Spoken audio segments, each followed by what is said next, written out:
See, she's modern. Are any Christmas songs modern? Like, gotta love Cher. Gotta love Cher, yes. As we were saying right before we went live, Cher's done everything, been everywhere, and we love her. So, oh, all right. Yes, give us some loves, give us some cheers. We're here and we're gonna talk a little bit, let everybody kind of join in. But it looks like there's a lot of people already here, so we might actually just start the intro.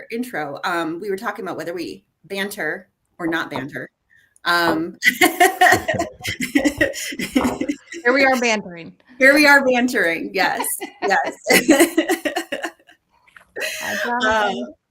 Yeah. So, all right. I think everybody wants us to start because we're getting a lot of thumbs up and a lot of people coming in and saying good morning and excited to be here. So, all right. Over to you, Marnie. That's my cue. All right. Hello and welcome, everyone. If you are joining us live, thank you for making us a part of your workday. If you're watching the replay, congrats on having maybe slightly better boundaries than some of us.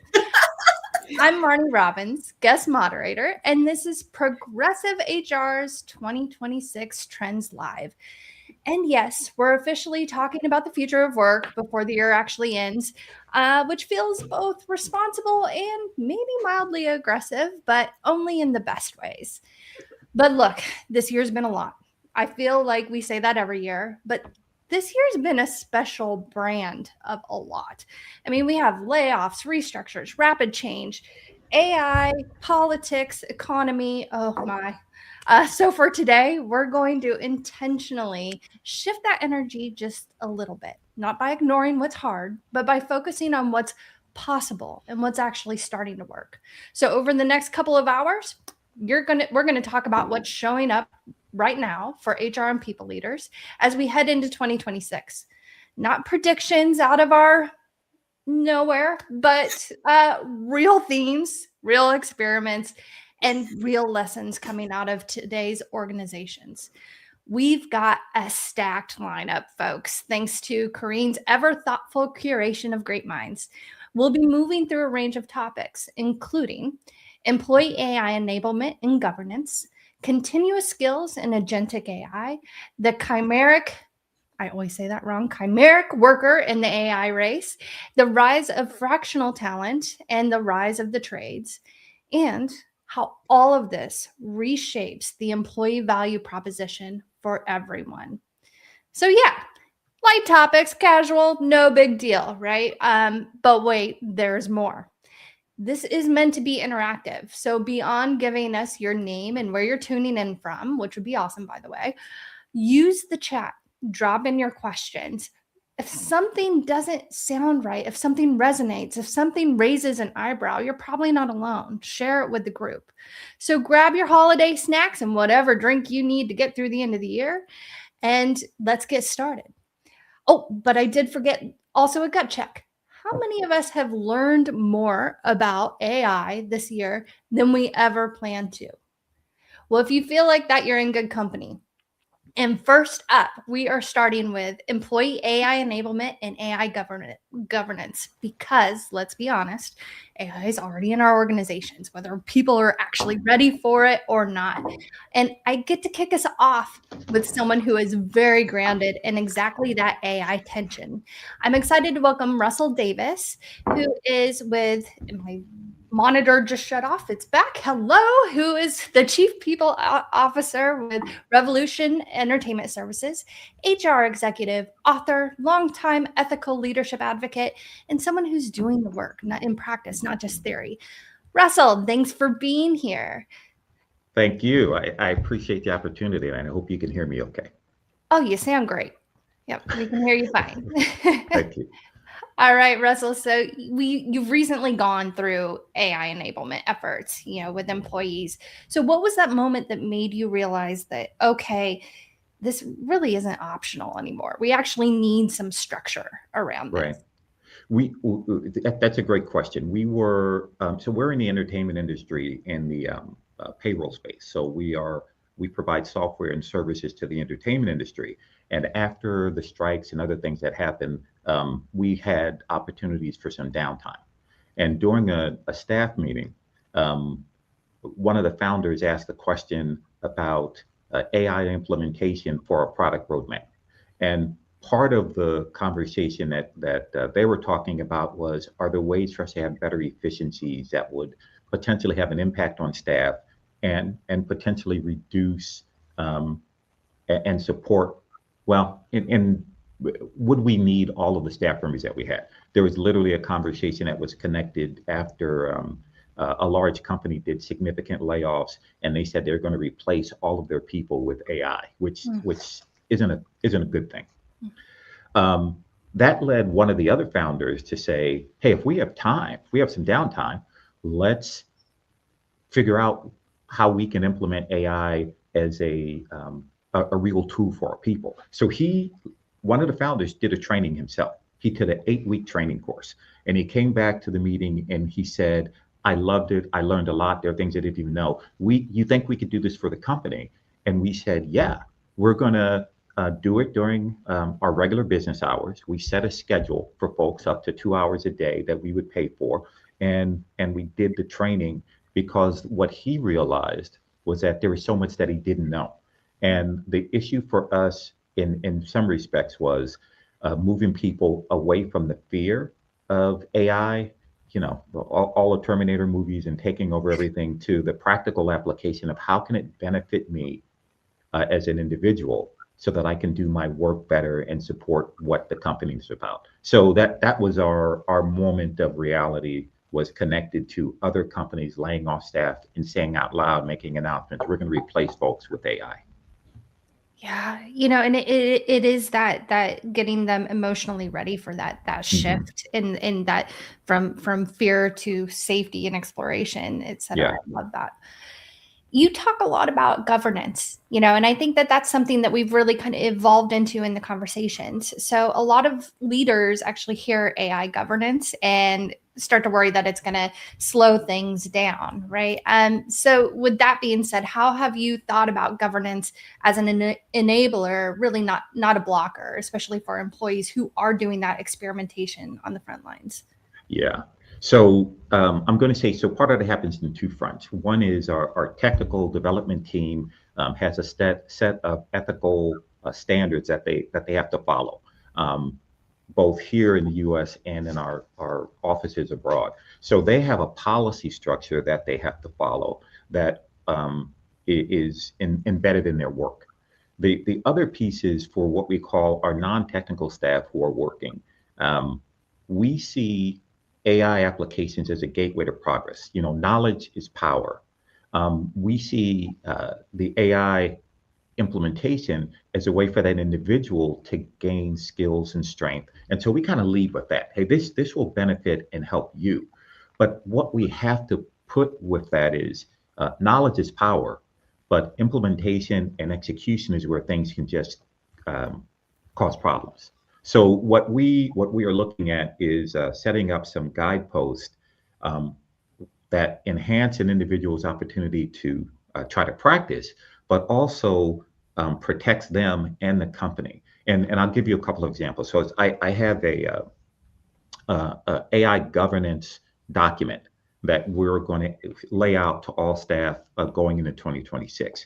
And it talks about how you can use things, how you can implement AI, how you can use it, and what you can and can't do. And there's a very straightforward example. We have staff who are starting to use AI to, let's say, write emails. And they have a very specific voice for how they've been writing emails in the past because it's personal. We suddenly saw a number of email messages, requests, documents from employees that were not in their voice at all. They were so blatantly perfect and structured in ways that they didn't speak, that it was not just surprising, it was kind of disturbing. And we had individuals internally and externally say, that's not them. That's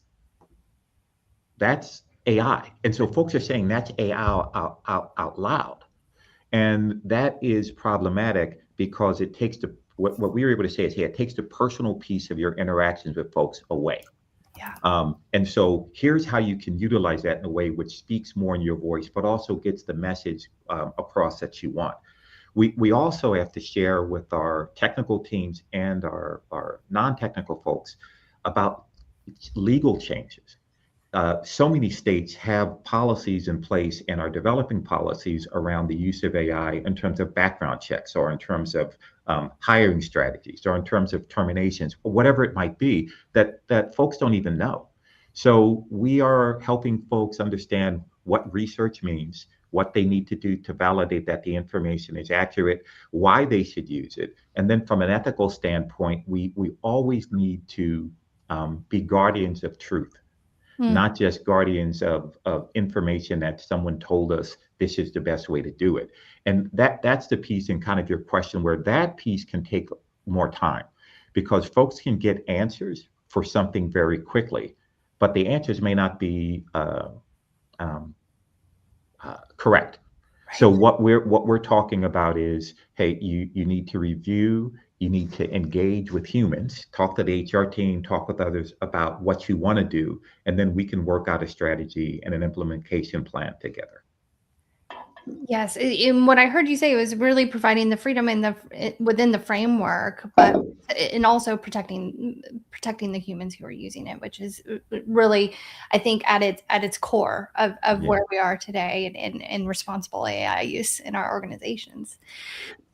Yeah, there's this idea that something we want folks to be excited about the use of AI. We want folks to recognize that AI they may think about it just as a tool, but they have to be responsible in the use of that tool. So our ideas are really around practice makes permanent, not practice makes perfect. So folks have to practice using the tools or using AI and understanding it so that they can learn more about what it can't do and what they should use it for and what they shouldn't. But while they're doing that testing, there can be significant implications for them and the company, because what we don't want them to do is connect with systems that would share information that's proprietary from our company, or connect with systems that would take our data and put it out into the world. We have to talk about what insulated communications are, how you maintain security, how you ask your questions, and then what would be appropriate to share and use internally and externally. And that's something which is going to be practiced, but we also have to pay attention to make sure that it's not being abused in ways that are problematic for us.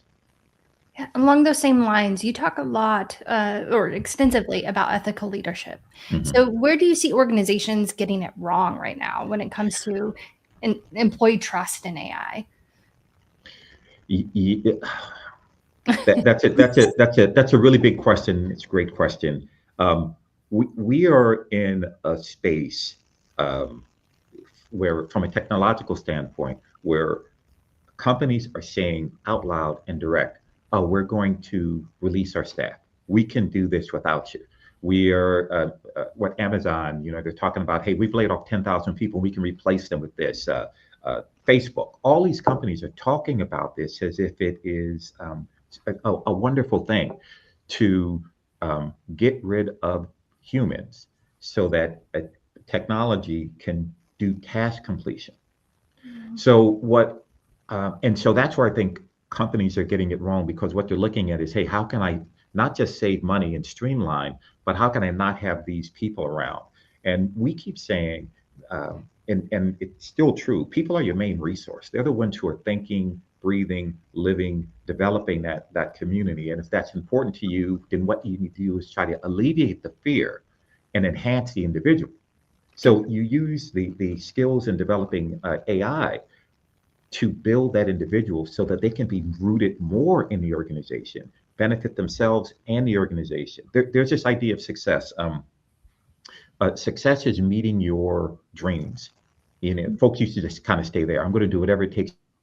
So we have an idea. Success is reaching your dreams while maintaining your dignity and the dignity of others. We want to add that whole thing there. And so part of that, that's a value. Values are always demonstrated through behaviors, not just through your words. So I think companies need to talk with their staff about the benefits to them of engaging and learning more about technology that is here now and that is just going to expand, so that they don't see themselves as obsolete or unable to learn, or going to be the target of some AI mastermind robot that's going to take over their lives, their jobs, and their work. We need to make it personal and then help them see the benefit of it. And one of the ways that we've done that is simply teaching folks about prompts. Hmm. And that whole idea of, hey, if you ask the question the right way, you'll be able to get better answers that are more helpful. That is so simple, but folks saw immediate results from it. And that was people were talking about that after the trainings. Like, I didn't even know that I didn't know this, which is wonderful. That spurs engagement, enthusiasm, and a desire to learn more. And then what we as an organization, as a company, need to do is support that and say, we want you to keep learning. And what else did you learn? They're talking about the differences between the AI systems and how it can be appropriate for them in their daily work. So you need to engage an individual so that they recognize that your desire as the organization is not to get rid of them, but to enhance their skills so that they can be a better person and do better work at the same time. Yeah, I was just having a conversation with someone this week that was saying, the biggest kind of mindset shift from AI adoption and readiness, it was around the idea of not being shamed for using AI, and actually saying, no, this is really cool. I actually am a Right. more powerful worker in organization because I have the tools in order to increase my output, so to speak. Yeah. And, I think we don't want to just stay on the idea of task completion, because that also drives this idea of my whole focus on being at work is just to complete a task, which sometimes can lead to folks saying, is there a device or a tool that could do that if I wasn't here? And so what we want to do is kind of build a bridge between, hey, this skill set that you're learning is going to be helpful for you in all aspects of life, whether you're here or whether you're making coffee at home or whether you're looking at doing a trip to Japan. There are ways that you can use this information to enhance your life. And then the other piece is, we want to support your ability to do your work better, and while you're here with us. So I think there's a hook in the work that we want to drive learning and experiences for our organization and for our employees, so that once again they can be successful, which will drive our success as an organization. Russell, this is so good. I have one more question for you before we head over to the next panelist. If you could give HR leaders one thing to do in the next 90 days around AI enablement, what's the smallest move that actually matters?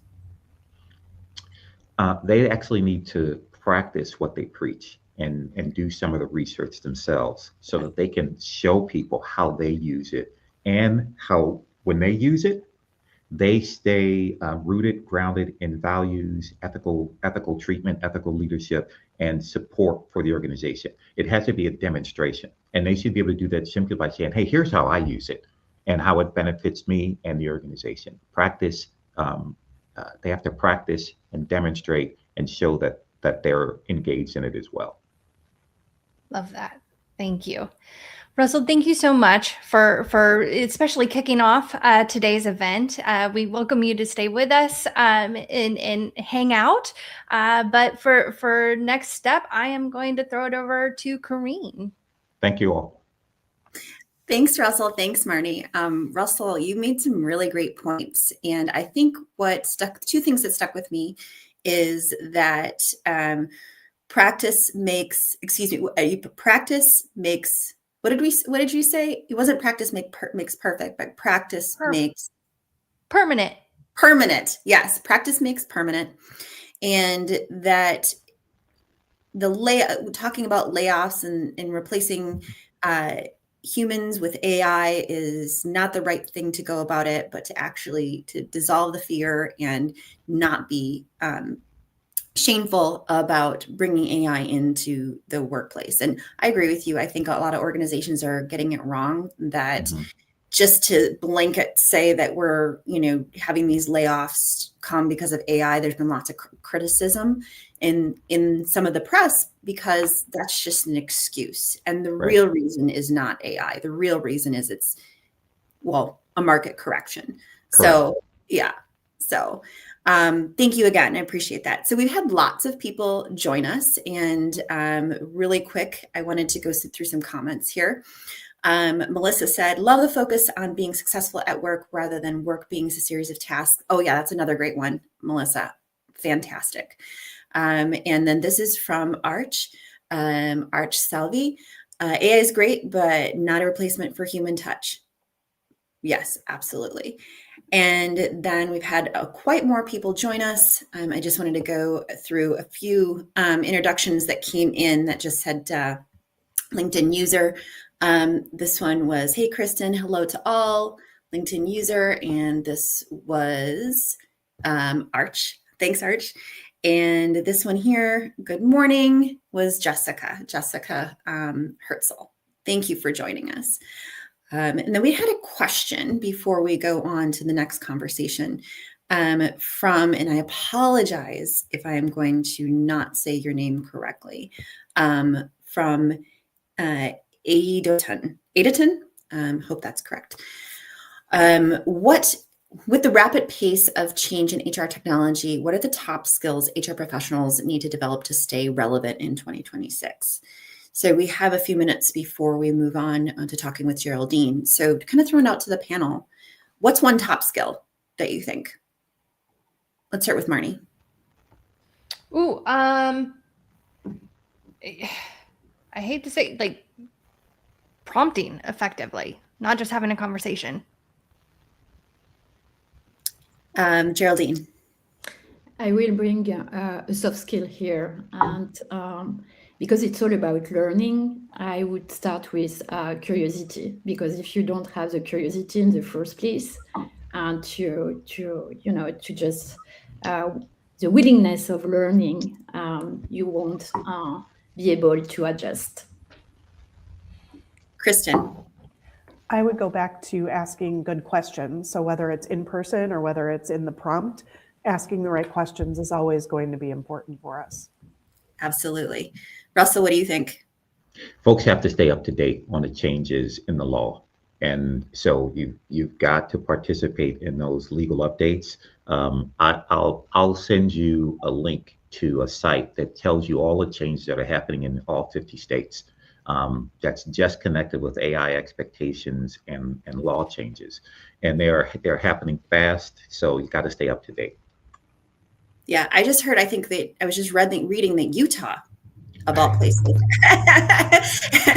had a change. I mean, we expect this from maybe like California and New York and Texas and Illinois, but Utah is like kind of surprising, but good for you, Utah. And then I would say chimeric learning. So that's kind of my new one for is chimeric learning. All right, everyone, if you're just joining us now, welcome to Progressive HR Live 2026 Trends and Year-End Roundup. We're talking with all of our friends in Progressive HR, well, majority of them, some couldn't make it today, about what are the 2026 trends that are on our minds. So if you are just joining us, please go ahead and add to the comments who you are, where you're joining from, and any questions and any comments, and we will take those questions and show those comments in the flow of our conversation. So we did just get a new comment here, and this is from Jessica. HR needs to get technical ASAP for sure. Programming and AI prompting are a must, as well as continued legal updates and constant policy and systems review. Yes, excellent. Yeah, and so audience, the question goes out to you. Obitun's question, what are the top skills for HR professionals that need to develop and stay relevant in 2026? Add those to the comments, join the conversation. All right, so I would like to introduce Geraldine Woloch-Adamine, CEO and founder of Good for Work. And Geraldine and we are going to be talking about continuous skills recognition and agentic AI. So Geraldine, my first question to you is, what is, by the way, thank you, Russell. I saw that you oh no, you're still on. Okay, what happened here? Somebody popped off. Looks like Kristen accidentally got popped off, so she'll be back. So Geraldine, what is continuous skills recognition and why is it important for HR to pay attention to in 2026 and the next few years? Yeah, thank you so much for the question. And just to start, I wanted to say thank you to Russell for bringing something very important. You know, when we talk about AI, we don't want to put aside what makes a high-performing culture in companies in the first place.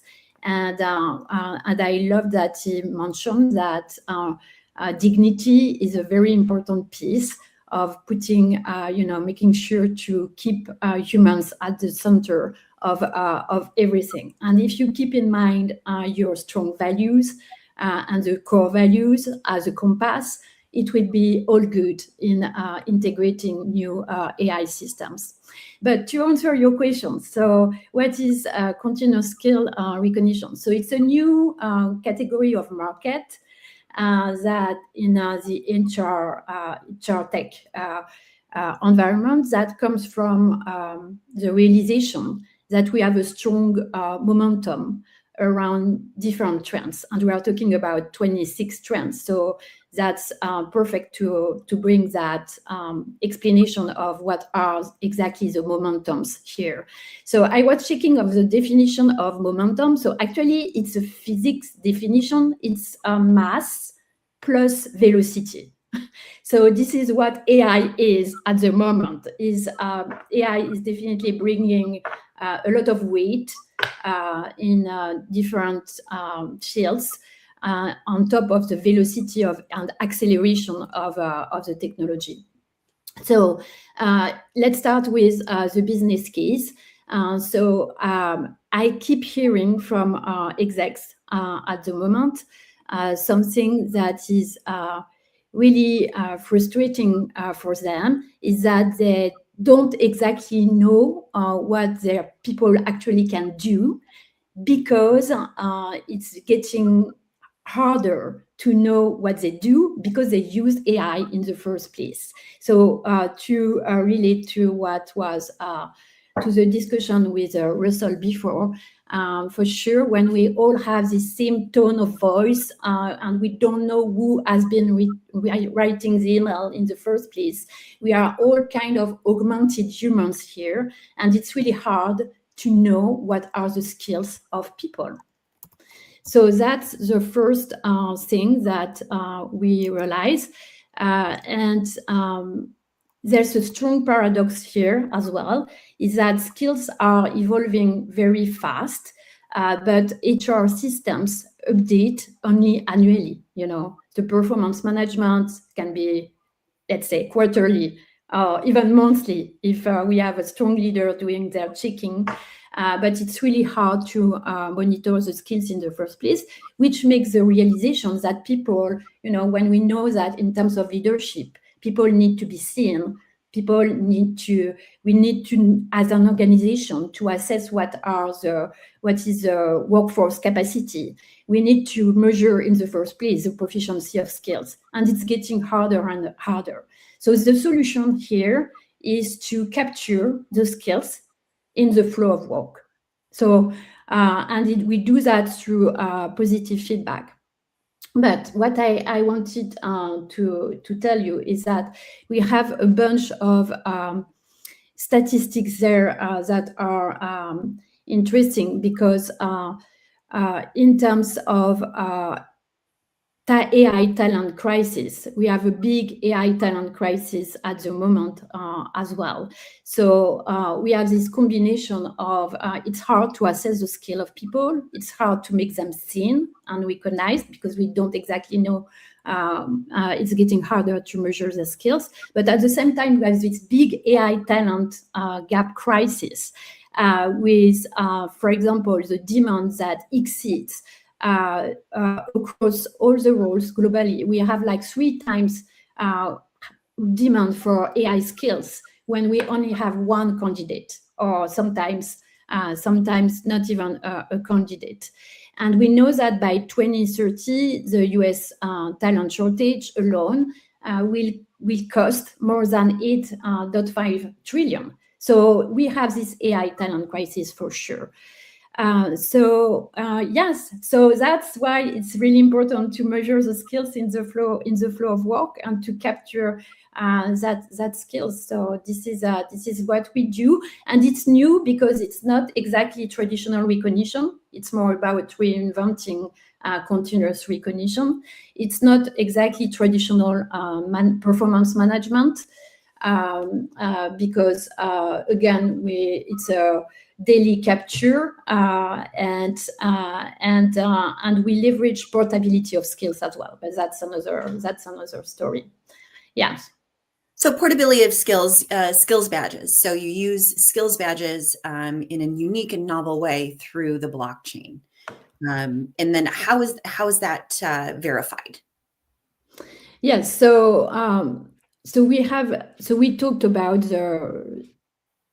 the culture, and trust is a big part of that culture. So we all know that recognition is the first driver of employee engagement. By the way, so in terms of capturing, so Corinne, what was your question again? So portability of skills, you verify that through the blockchains. It's portability of like skills badges. That's how we understand, or most people understand skills badges is that way. So how do you verify them? Yeah, and regarding trust factor, you want to make sure to remove biases in the first place to assess the skills of people. So making the skills visible for talent. And it's the business case is also, it's getting harder because it's getting harder to measure skills. We don't know who are our high potentials in terms of talent management. So that's another business case that we have. So it's super important to capture that. And what we do is like we have this 360 degrees overview. So all the feedback that we capture in the flow of work from team communication tools, Microsoft Teams, Slack, we make sure to aggregate this data and to remove biases. So the feedback is specific to a skill. So let's say Sarah has done an amazing job debugging the last software for what that was needed for yesterday, and she did that in that specific way with some context, and that context is highly valuable. That's what we need now to measure the skills, and what we need for AI agent as well, because this is the next step, is to have this high quality context of data. So it means removing biases, and it means having multiple sources from different people. And the more context we have, the more we can validate the skill and authenticate the skills. And the notion of portability and badge is very simple. It's when you start a new job, instead of rebuilding trust from scratch, you can showcase your skill badge as more this idea of a career portfolio than a traditional resume. And we know all that, traditional resume are kind of a pain. And it's harder to detect what is the truth to the false as well. And so so that's that notion of not rebuilding trust from scratch, but already having inherent trust by the proof of skill badge that you can keep. But it's B2B first, so and it's even if it's very useful for people. So you mentioned about data and context, about how you look, the context is very important, and kind of taking that idea and moving into our next topic which is agentic AI. I mean, what AI agents are good at is pattern recognition through lots and lots and lots of data. So at least that's what they're supposed to be good at right now. So in your opinion, how will agentic AI or AI agents evolve over 2026? Yeah, so that's definitely the question that is coming, especially that we are very aware that so the AI agent is like this autonomous system that can perform a task, right? So that's where we want to, and that this is where they can be part of a team, because the same way that a human could perform a job, an AI agent could perform another role, another job. The awareness and what tech leaders absolutely do at the moment is to make sure that we have these guardrails to ensure that AI agent will stay in these guardrails. So that's why AI governance is so important, because it's okay when you have one AI agent, but when you start having like multiple AI agents, you just want to make sure, as a good manager, to control what the AI agent can do. But for that, it means having clean data and trusted data in the first place.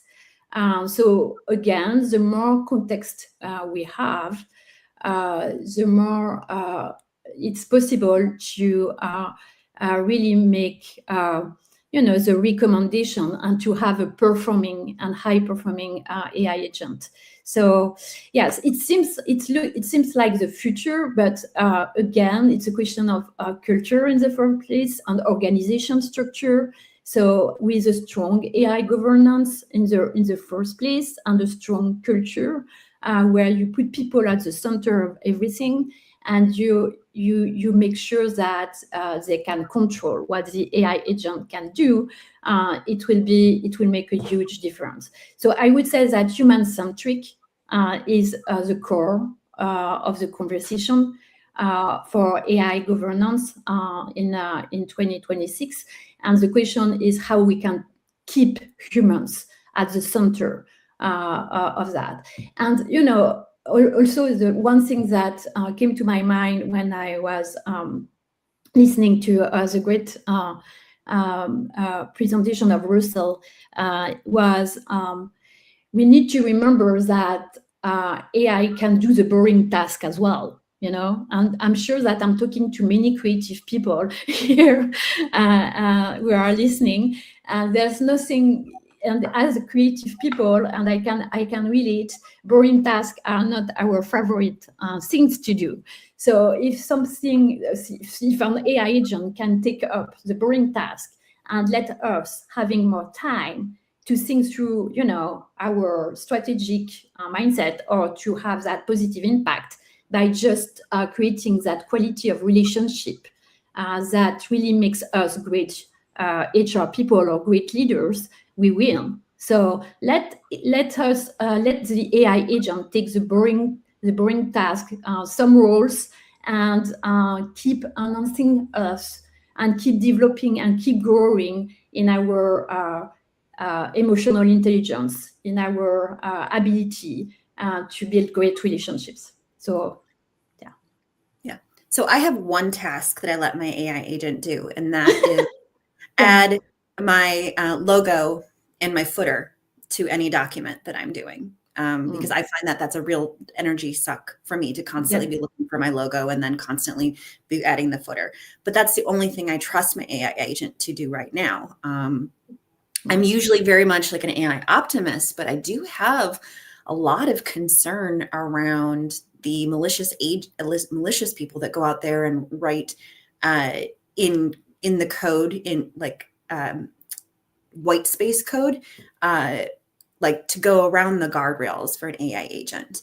And I think if you're using an AI agent internally, there's less possibility of that happening, but there's still a possibility of a malicious person being in the company. And so I don't think companies are really, really ready. I think AI agents are very important, but I don't really think they're really, really ready yet for the possibility of AI agents.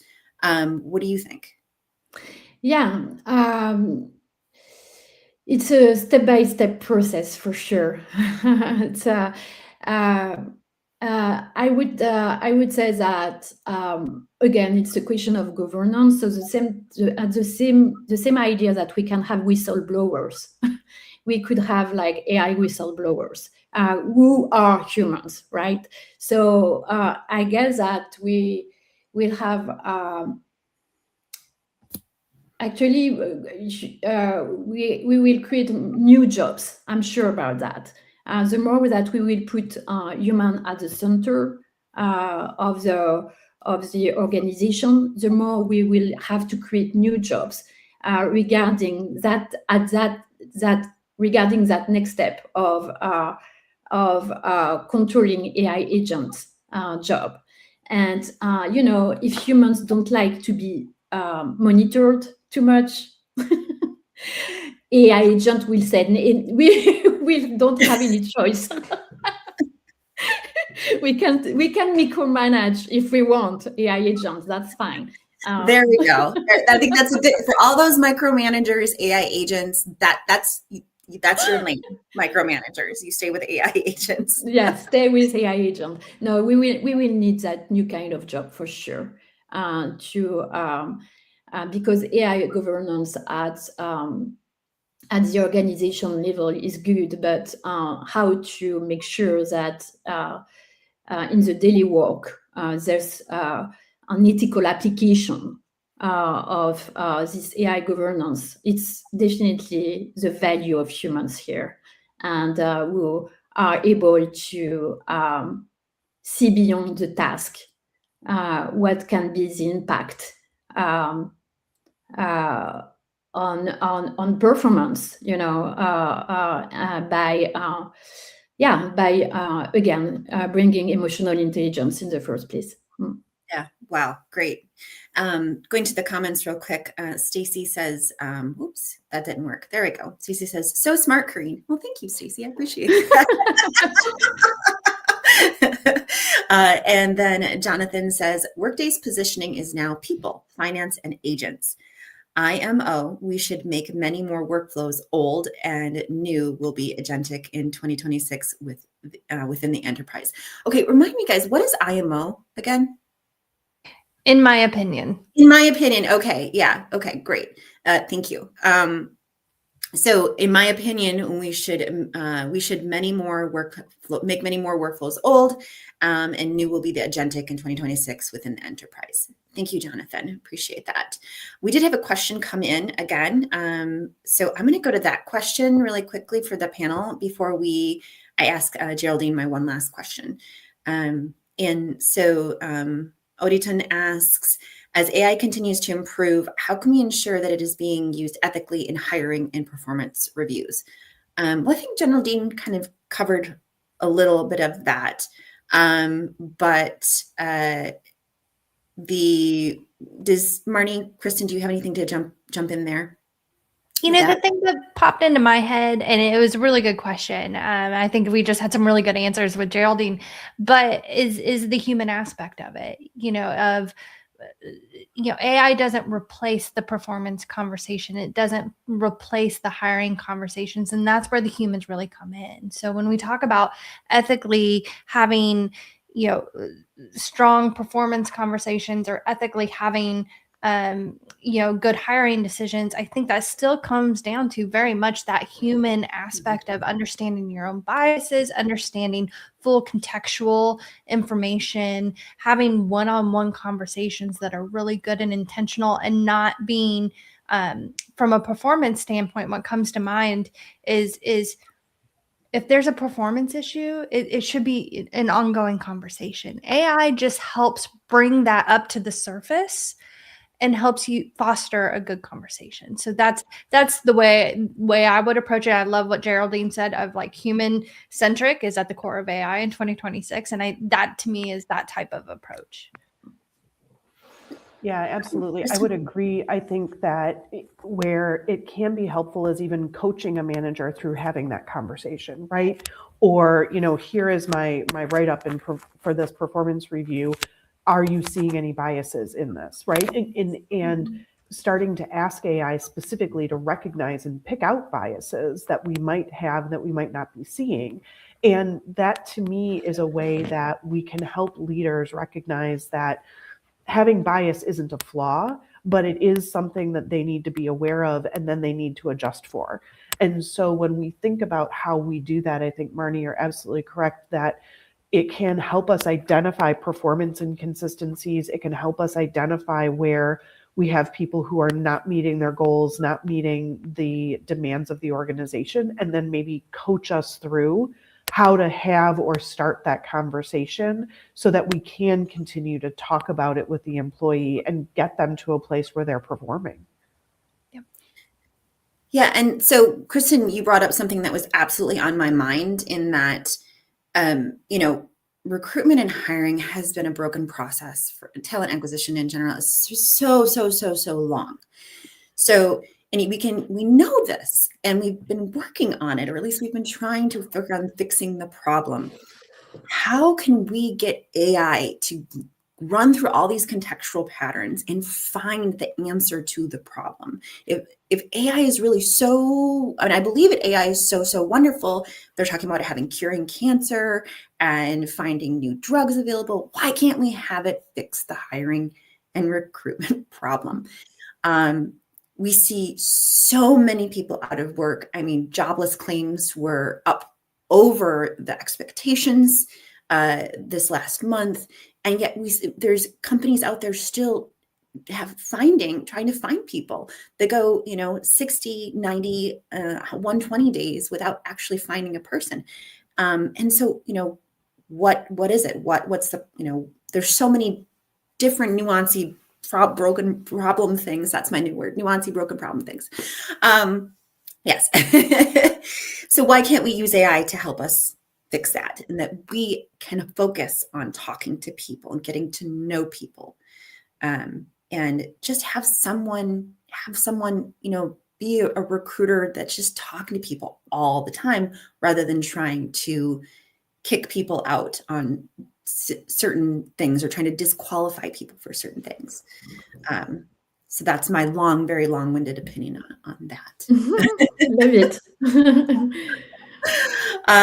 So I just wanted to go back to what Jonathan had said. He said that he wanted to insert expect into what he was saying. So Workday's position is now people, finance, and agents. In my opinion, we should expect many more workflows, old and new, will be agentic in 2026 within the enterprise. Great. Thanks for clarifying that. And then Jessica says, I don't trust AI in hiring. No, I wouldn't trust AI to hire somebody for me. Wouldn't trust agents to hire somebody for me right now. Okay, so I wanted to go to my last question to Geraldine before we move on to the next trends topic. So Geraldine, I read your recent newsletter, and at the end, I thought this was a really interesting coining, the agentic web. So what is the agentic web, and when should we start paying attention to this? Okay, so that's a big question, but yeah, so definitely it's that idea of our autonomous agent again that we want to keep in mind.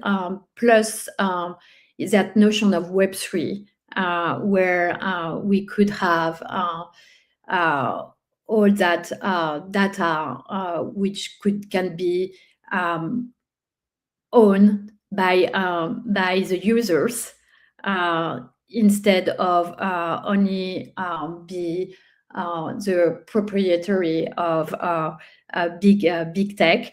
But it's a very, very technical question, so I'm not sure that I will get into that now. But what I can say is that regarding the future, the trend that I really I can really feel, it's like that balance between the data that we want to own, because at the B2C level, more and more, we need to showcase what we can do. It's very, very important.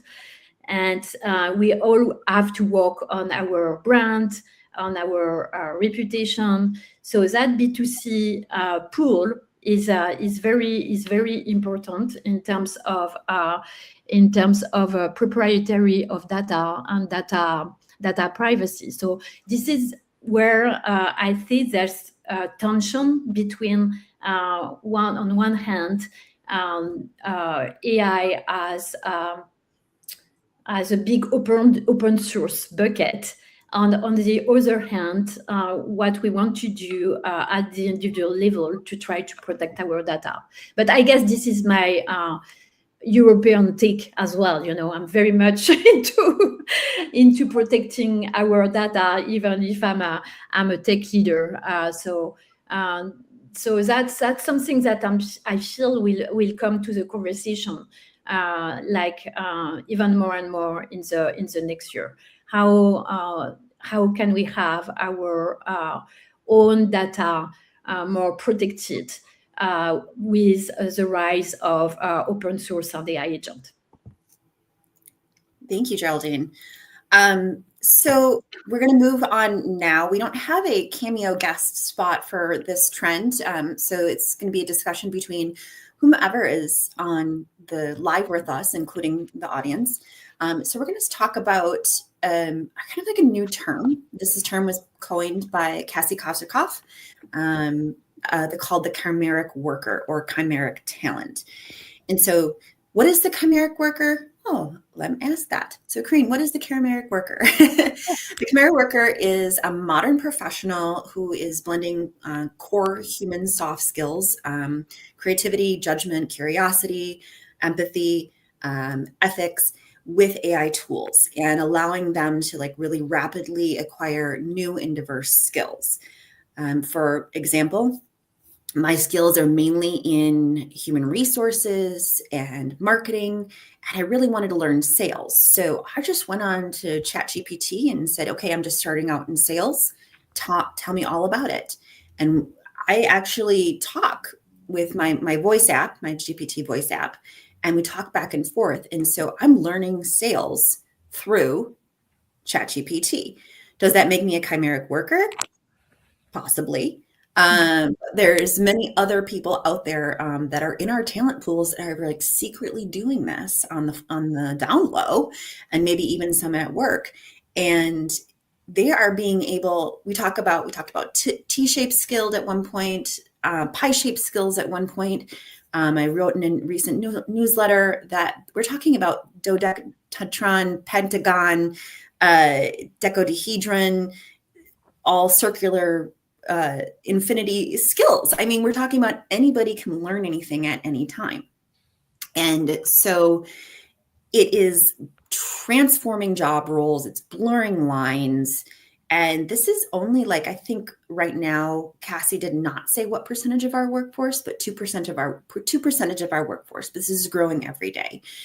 So that's what the chimeric worker is. And then, so what shifts are we seeing as the chimeric worker is on the rise? So I put this out to the panel. What shifts do you guys see with this possibility of this person who is all knowing, all working, can learn any skill in an instant, can take on any role? I mean, it's interesting for managers. What do you think? Yeah, to me is, that finally we can start breaking down some of those silos in organizations. I mean, how long have HR professionals been saying, my organization is so siloed. How do we get people to start talking to each other and whatnot? And on Josh Berzin's 2026 thing, he always talks about internal mobility, and skill sets. We talk about skill tokens, things like that.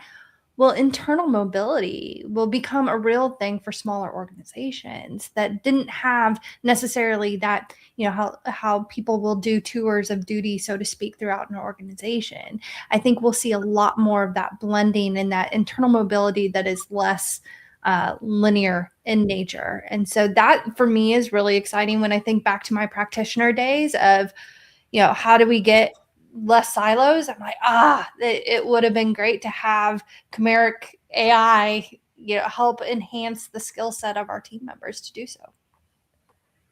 And I see the addition of this for decades. We've been telling employees to take ownership of their career development and take ownership. And we have never really given them the tools to do that, right? We've never said, and here's how you do it. Oh, it's not just by taking on a stretch assignment, right? We're all familiar with that. But now they can actually say, this is what I want to learn, or this is what I want to get better at, or this is the next project I want to be involved in. How do I take the skills that I have and evolve them into something that moves me in the organization, or perhaps moves me into a different organization? And so this to me is just one of those moments where if you're curious about something, you have unlimited potential to go out and learn about it. And I think if we start to direct people and we start to help guide them into the skills of the future, into that space of being truly curious about their industry, about new industries, about a different industry, you have this ability for people to truly take ownership that we've been asking them to take for as long as I've been in HR, which is quite a long time. Here. I see a lot of, even with the, how many career, like having career development plan templates and then trying to coach managers to say, okay, well, this person says they want to do this function, but, we don't have a budget or resources for them to actually pursue that knowledge or that skill set that they're looking to grow their career. So I think that really democratizes those conversations a bit. Geraldine, what do you think? I think if it helps us to, again, to be augmented humans and to stop doing the boring task, it's all good. Down with the boring tasks. I don't know. Another one person's excitement is another person's boring task. So, one of the things that Cassie said in her Money News newsletters, that the chimeric worker presents a problem for workforce planning and for management, because if you have a succession plan, or if you have a plan to bring in a certain amount of headcount, that a worker that could be more or less like a chameleon, that grows, then it's just going to be catastrophe, because managers are still trying to get a hold of managing AI. So how are they going to manage someone who manages AI really, really well and can be a chameleon? I think I would stay away from the word catastrophe, because I think this is only a benefit to employees and to organizations. And I think managers have to be some of the first people to move into this space, right? So I think managers have to be the ones challenging themselves about what they know, their areas of expertise. Now, I don't know that managers manage what we would call high potential employees very well to begin with. And so someone who is going out and proactively developing their career and things like that, I think we still have a lot of work to help managers understand how to support and grow that talent. But I think that there's a huge benefit to ensuring that employees understand the benefit to themselves and to the organization. And if we have to leave some managers behind in making that change, I don't know that it's a huge loss if we have people who are not necessarily volunteering to go into that space themselves. And I would agree with that. It's just a different type of conversation and also a different type of organizational design. And I think that's where people get really super uncomfortable is organizational design is going to look a little bit different when we have people who are chimeric in nature. And so what does that look like? Well, I don't know, but I do know that that's probably going to shift pretty significantly going into 2026 and beyond, probably 2027. Here's what I see. I see a lot of the talent that's being laid off right now is tech talent. And so what are they doing when they're looking for work? They're learning other skills. They are taking this time right now to learn how to be chimeric. And so when the tides shift and we're looking for, or the companies are looking for people to eventually come back, we're looking at a whole population of people that could be coming back to a system. Well, we know that systems are not the best right now anyway, but they're coming back to a system that they no longer they're growing out of the system. And so what happens and what is going to happen when over 33%, over a third of our workforce is chimeric? How does that change the way that HR does their job? What future can we predict? That's a great question. Yeah, I see more, the way I look at it is how are we enablers of more, I think, project-based work. We're less specialized in the way that we approach. And so I mentioned org design, but it's more of a, how are we doing almost like that, the product development, but with humans in various projects that they're working on. So what are we hypothesizing? What are we designing? What are we delivering? And how do we iterate on that? And what people can we bring into those groups? But it's super dynamic in the way that work is going to flow. And that's where I hope that HR can really jump in and be those change catalysts, those orchestrators of people to help move through those type of maneuvers. I wanted to jump in with two comments from Stacy here. And it's so funny, Stacy, because I saw your multiple screens are needed for this comment first. And I'm thinking, oh, that'd be great if you could watch us on multiple screens. But no, I had it wrong. So Stacy was talking about learning a new skill. And she said that she did this with a smart sheet. I could have taken a class and hoped to learn the formulas I needed. But with AI, I was able to ask for the formulas in real time as I was creating the thing. And I think that's amazing. And then that's where it came in. Multiple screens were needed for this. So I know that Greg from Section, the CEO of Section, he says that he has at least 4 screens and he always has one screen solely dedicated to his ChatGPT AI. Well, he might use Claude, but I believe he said ChatGPT. But yeah, he's got one screen solely dedicated. And so I think that true. I think we're all going to be multi-screen workers. Okay, so we've got about 5 more minutes left before we have Tracy come on. And I think one thing I was make a comment when Marnie and Kristen had said is that what we're talking about, the talent that's coming on, both Tracy Sponenberg talking about the rise of fractional, exactly what Marnie and Kristen said, and then also Debbie Klager coming on to talk about how AI is changing organizational development. So more discussion will be had on both those topics. So I wanted to talk in the next 5 minutes about the AI race. And what I mean by AI race, because there's lots of AI racings happening right now, the amazing AI race, we're talking about the race for companies to put AI in place without actually being AI ready.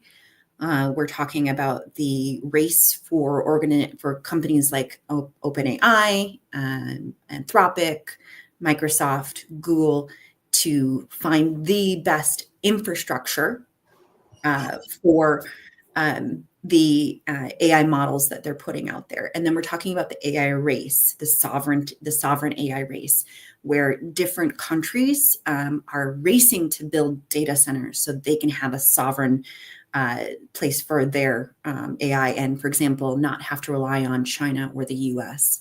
And also, I think I see a race within states to have their own data centers. One of the things I mentioned when we were prepping for this conversation, is that there's a data center being built in a rural area here in Wisconsin that is just going to draw so much talent, not just in the build of the data center, but so much AI talent from Minneapolis, from Chicago, from St. Louis, and probably San Francisco as well. And so you're going to have states competing for workforces as data centers pop up. And so before we get into talking with Tracy, what do you guys think about the AI race? Well, specifically for me, I have a data center going up near my, and I'm in rural Iowa. And I don't know. I think I think we're building a lot of things without kind of knowing the pattern or the justification. Like down here, we talk about what are the environmental implications on those data centers, the energy resources, and what is the real hiring impact of those data centers? How many people are they actually employing, et cetera?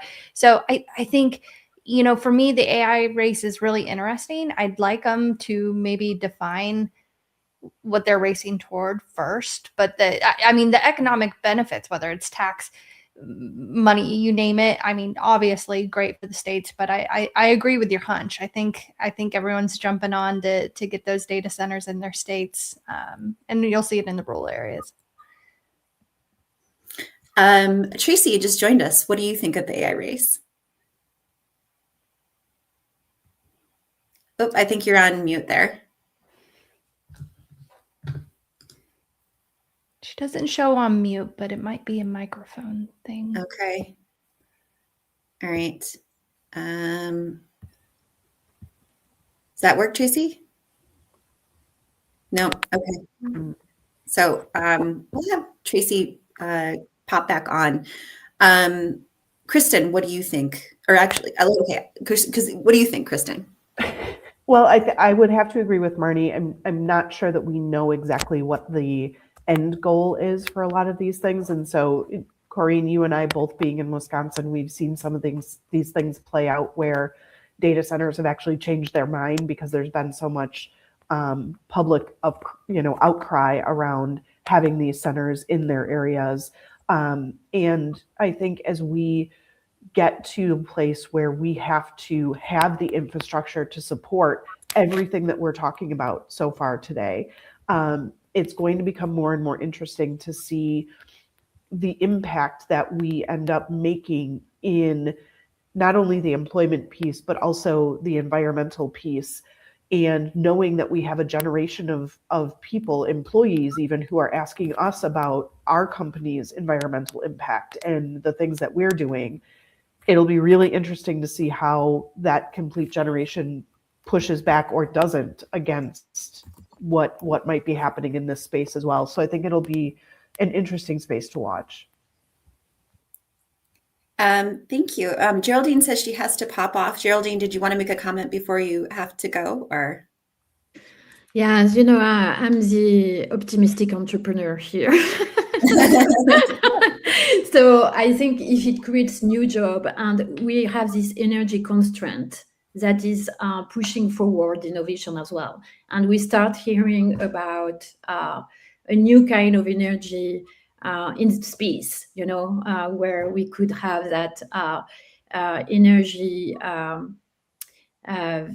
fusion or fission. There's two different techniques, but anyway, so we are coming with new solutions for feeding AI, which is great. So at some point, I'm hoping that it will have a positive impact on climate.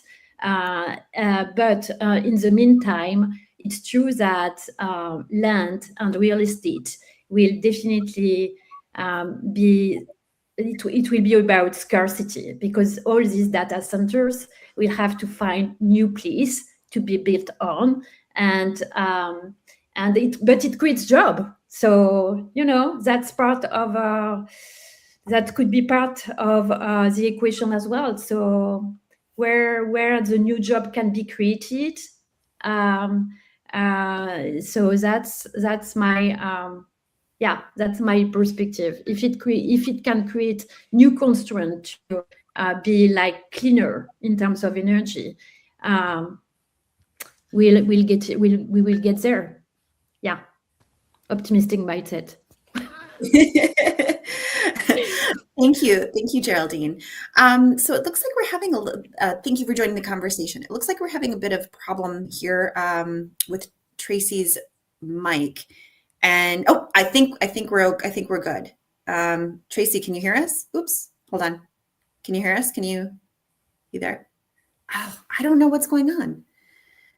So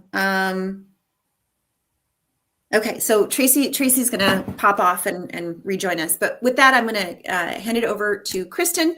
Kristen is going to be moderating this next session points for us. Absolutely. Thank you so much, Corinne. So as we wait for Tracy to get back with us, we want to just introduce the concept of what we're going to be talking about. And it flows really well from the conversation we were just having around I'm not going to be able to say it, Corinne. The chimeric, thank you, employee, and the talent planning that goes into how our organizations are moving forward. So we're going to be talking about the concept of fractional employees and fractional work in the space of organizations, and how organizations are leveraging that fractional talent and what that growth might look like going forward. And so I think that we are going to try with Tracy one more time. Tracy, are you there with us? Can you hear me? Yes! What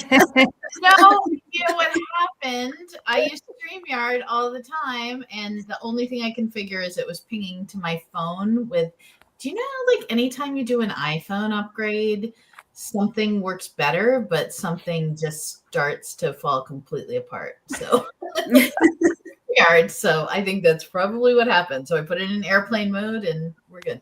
Here we are. Well, wonderful. We are so happy to have you here with us, Tracy. And we were just explaining the concept of moving into this discussion around fractional. We've been spending a lot of time talking about AI in the first hour or so of our time together. But what has come to light is the human aspect and the importance of that human aspect. And so I'd like to open our conversation around fractional work and the professionals that support it to say, what are you seeing in terms of the upcoming trends or your experiences in the fractional space right now? Yeah, so I think that I've been talking about this. I think the first time I said something on stage was about 2 years ago about the rise of fractional. And I think one of the things I'm seeing is, and not just with me, with other folks in this line of work, is an uptick, and again, not for everybody, but in interest in the kind of work that we do. And what I do isn't straight what I call fractional, which is, an executive that steps in, is embedded within the business and is there a fraction of the time. So I like to think of the kind of work I do as more kind of advisory consultancy, but I think, I don't even know if I would call it a trend, but I'm definitely seeing an uptick in companies that are interested in a different way of doing work. And because work as we know it is changing, and everyone just clocking in at 9 and clocking out at 5 or 9, 6 days a week, that is changing, because not everybody wants to do that. People are tapping out of the workforce. I don't know anyone who was a chief people officer or in a senior HR position in 2020 that is still in their same job. And a large number of those folks have left to start their own business for many, many different reasons. So I think it's less of a trend and more of this is the way the world is moving. And I think smart companies are taking advantage of folks in these roles or doing this kind of work that have this talent that they can bring to supplement what they're doing. Mhm. And when you think about the role that you play or that you've seen other fractional professionals play, how is that impacting the organization itself? And what is it allowing them to do that might not have been something they could do previously? I think it depends on the organization. I work exclusively with companies in the frontline space, so distribution, manufacturing. And for example, I had a conversation yesterday with a PE firm, and they don't know what they don't know, right? And what somebody who's experienced, who has run multiple HR departments, who started their own business can do and is skilled at doing is coming in and going, okay, here's where you are and here's where you need to be. And I think I'm seeing a lot of companies needing that level of expertise, particularly in the spaces that I work in, because maybe there's been an HR manager, an HR director who's been there for 30 years who is retiring or who is moving on. Or I'm hearing a lot of, we have a very traditional HR department and we want to bring in this AI thing. We want to modernize a little bit and we need someone to help out. We love our current HR director. We need somebody to help them out to gain the skills that they need. Mm-hmm. And that skills development and the evolution of the use of technology and AI specifically in that space, are there skills that you're giving yourself that allow you to maybe add different kinds of value in those types of questions or situations? Yeah, I think I've always been a lifelong learner. And I think that's a great question because I think the worst thing I could have done is when I left my position 2 years ago is just go, okay, I'm done, and it's tempting to be like, I'm done with learning.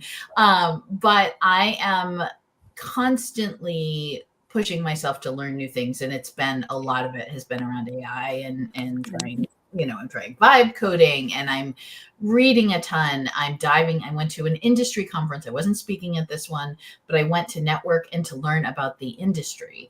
And so I'm learning both skills that are beneficial to me doing the thing for that company and learning things within the industries that I work in so I can better serve them as either a fractional leader, a consultant, or advisor. No, that's great because we have talked about curiosity as well, being one of the things that we all need to be focused on and bringing into 2026 with us. And it sounds like, that's some great examples of the learning that we can be doing.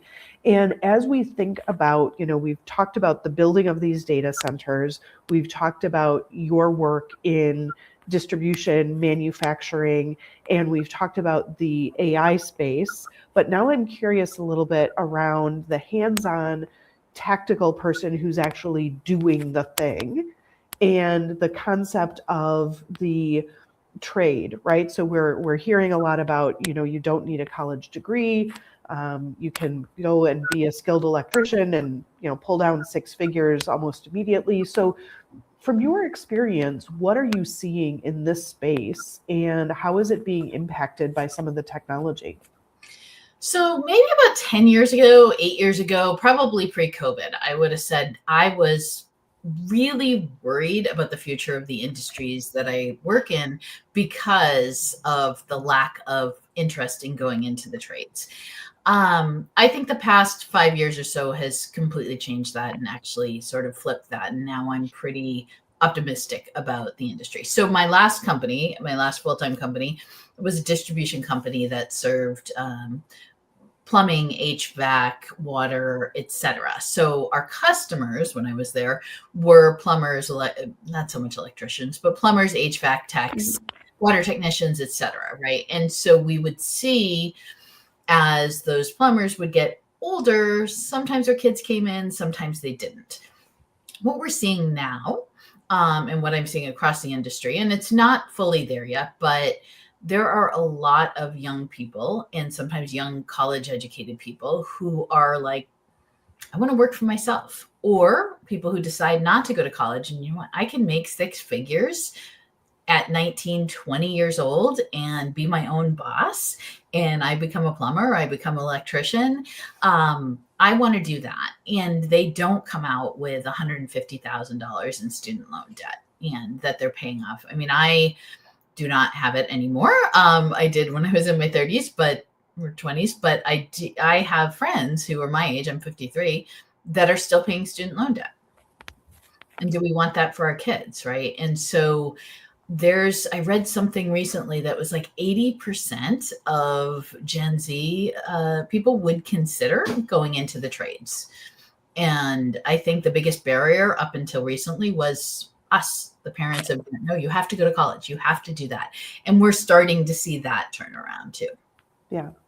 And in your work in this area, are you seeing AI enhance the learning in this space? Because it's a new skill that maybe not a lot of people grew up with. Yeah, I would have said maybe a year or two ago, no, but I actually spoke at a conference this June that was an applied AI for distributors, targeted specifically at the distribution industry. And there are similar things for manufacturing, et cetera. And it was all about how to use AI at work. And I spoke in the HR side of things.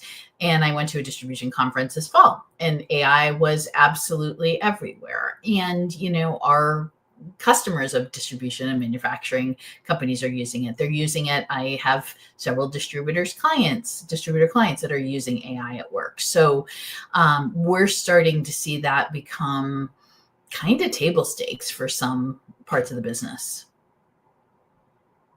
And I think that's really encouraging as we have these conversations. And so if you've got this, captive audience of HR professionals and HR curious folks who are here with us today, what are a couple things that you can give them to do as they start up the new year in January to help their organizations recognize the hands-on piece of work and or look into the fractional piece of being able to support executives?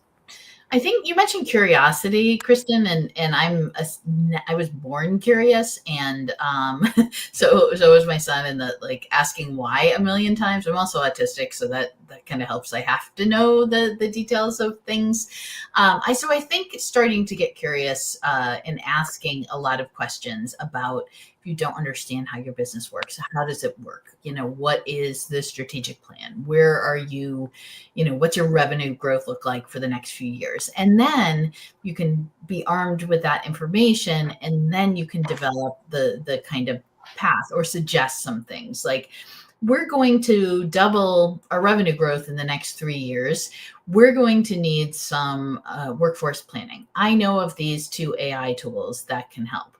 Or, we have it in our plan to open a new facility in India. We're going to need somebody to really understand that market, to develop a great compensation plan. So why don't we bring in a fractional expert? So I think it's kind of working backwards from, at least that's what I would do, from where you're going to be. And then developing your own skills to figure out how to advise your company on moving forward. No, I think that's extremely, extremely helpful. And that curiosity is obviously a theme that we're seeing kind of run through our conversations today.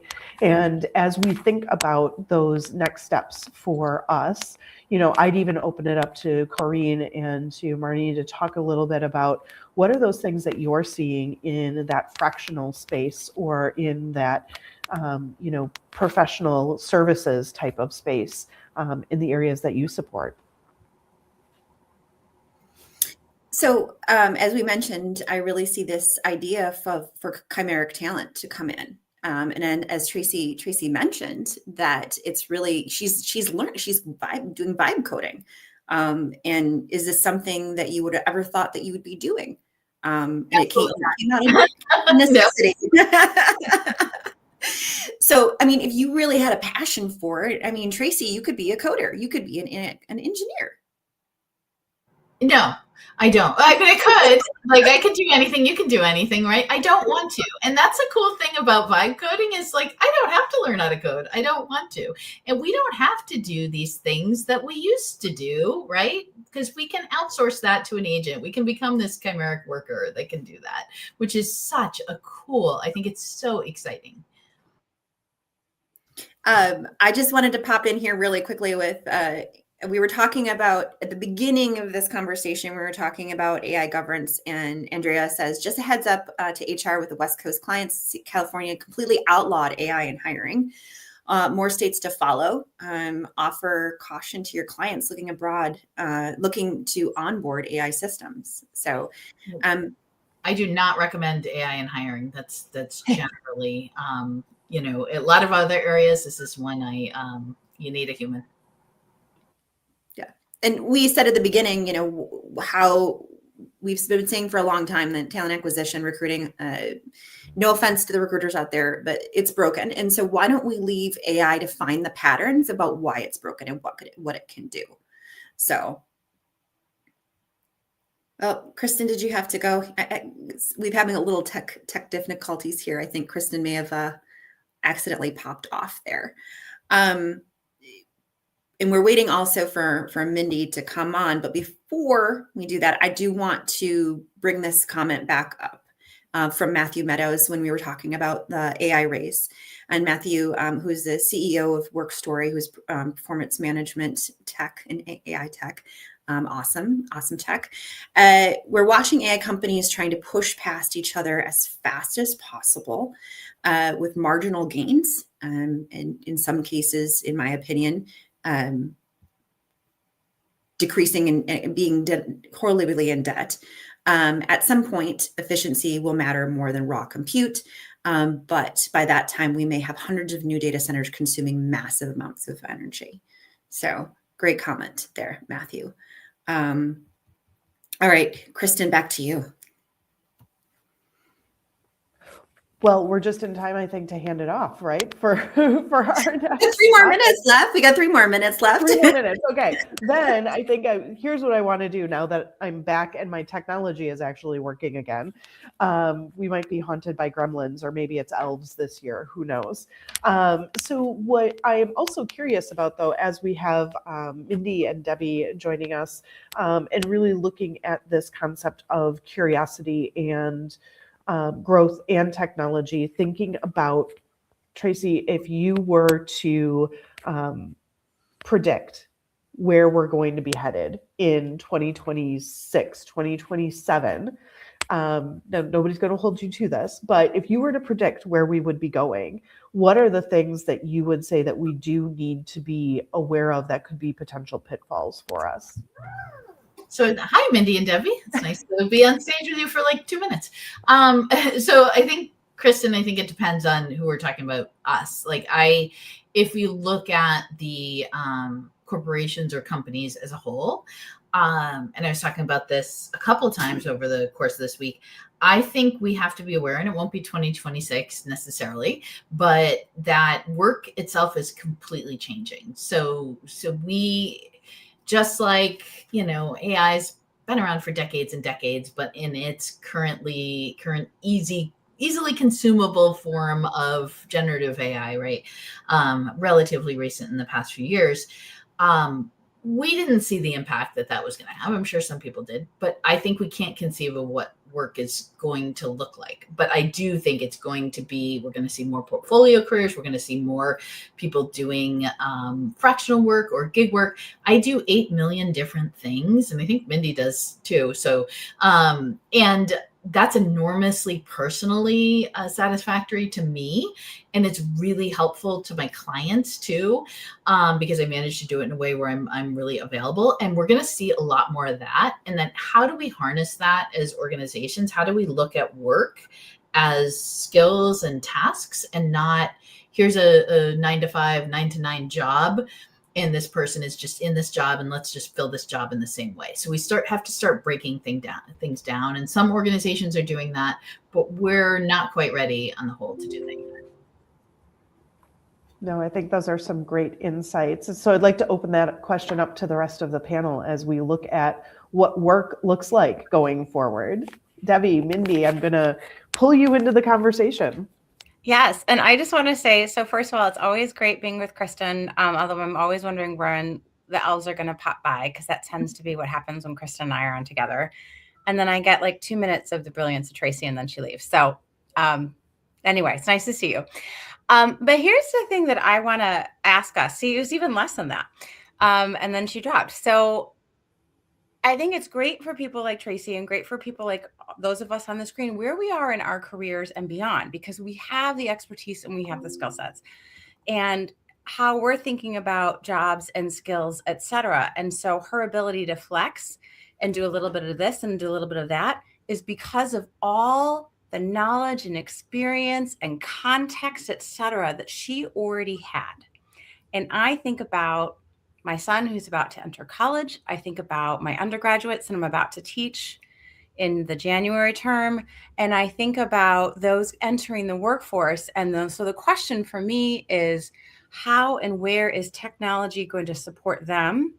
And where's the flexibility coming in? Because I think it's going to hit the workforce generations differently. And I don't think, I mean, let alone we're not there yet as companies saying, how do we really maximize work, looking at skills, et cetera, then putting the workforce generation lens on it, I just think is a level of complexity that most of us just aren't ready for. So I hope we add that element because I think it's really important. And I'm just really thinking about those that are entering the workforce or maybe, 2 years out. And I think that is a great transition into the conversation that you and Mindy are going to be having around the topics of leader and manager development and how we're designing organizations and doing all of that. So I'd like to introduce Debbie and Mindy, who will be helping us kind of talk through that and start that conversation. Debbie, such a pleasure to be here along with Marnie, Kristen, Corrine. Such a joy. And Debbie, I would love, just for those who aren't aware of you, I mean, you are doing such incredible work to help organizations with as a team coach and organizational strategist with the Plagiar Group. So you are definitely an expert in this space. Would love to start out with the question of how is AI reshaping the way organizations think about organizational design and workforce planning? Yeah. And I thought this is such a timely question. Because when I think about, I've had this conversation sort of earlier in the year and I think about it now, right? So when we think about, I want to start with org design because I think that really needs to start first, and then organizations would use that as an input into workforce planning. So when we think about organizational design, we're really starting with strategy. And so we're saying, where is the organization going? What are we understanding about our customers? What are we understanding about our competitors? How are we playing? Where are we playing to win? How are we going to win? And what's our competitive edge? And where's AI going to influence that? But where and how is everything else? So there's not only generative AI going on, and we think about 2025 as the year of flux, right? So we think about all the political turmoil, the macroeconomic turmoil. And so this is a year where I think companies have really struggled. I've seen my clients struggle with, we had these strategies that were multi-year, and now we're responding quarter by quarter or month by month to these trends. And so it's this question of where do we play the long game and how do we flex in the short term?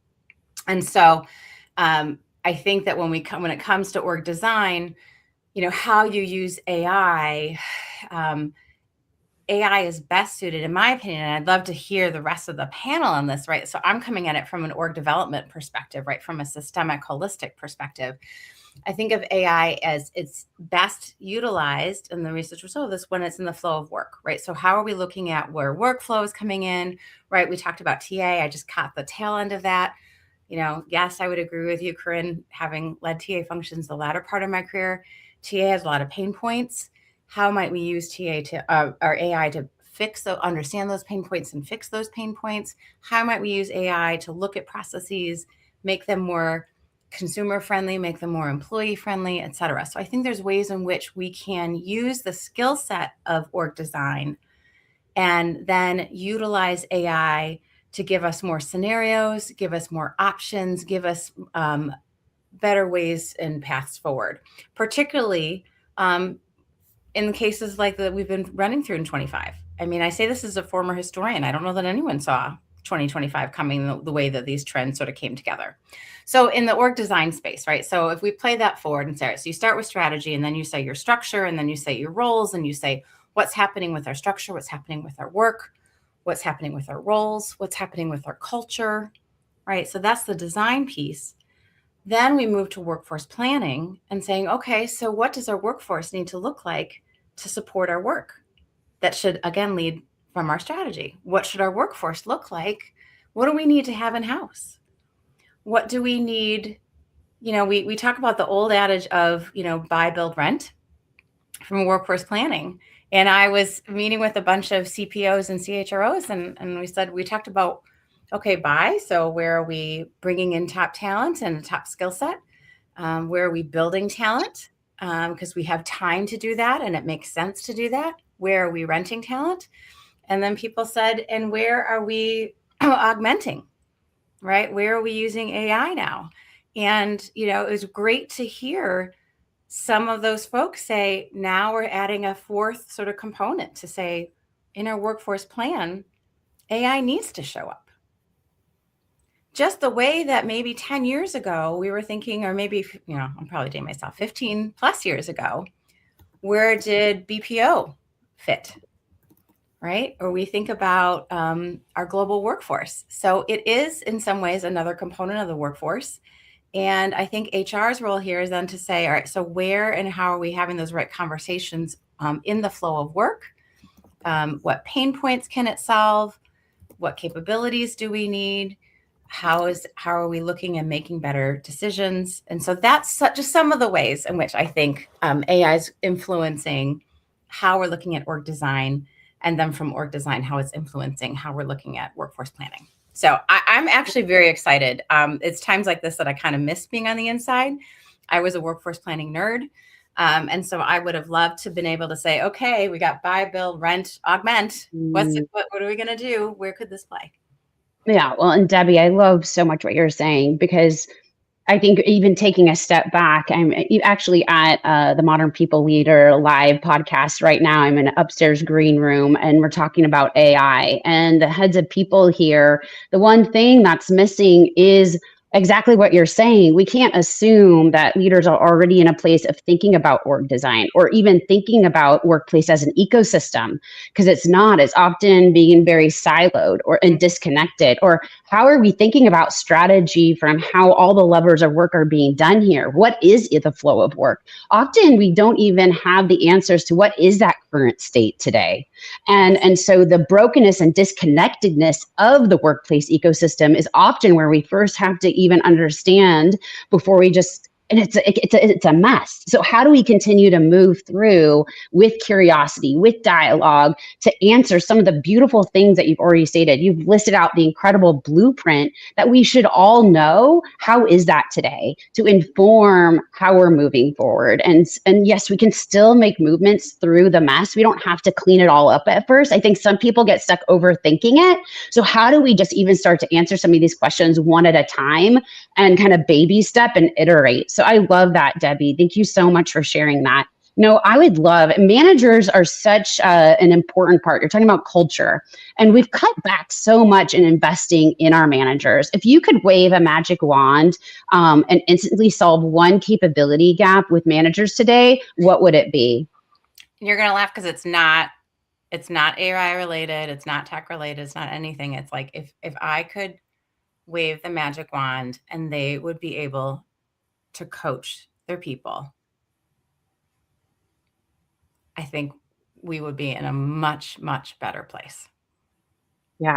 I mean, and I say this, right, because I think about, and I'm so glad you asked that question, Mindy. First of all, I want to say, like, right, being a people leader now, I think, is at the absolute hardest time in the knowledge worker era, right? So we thought it was hard during the pandemic. Right. I think it's absolutely harder now. I think, right, the stress that's here now is much greater.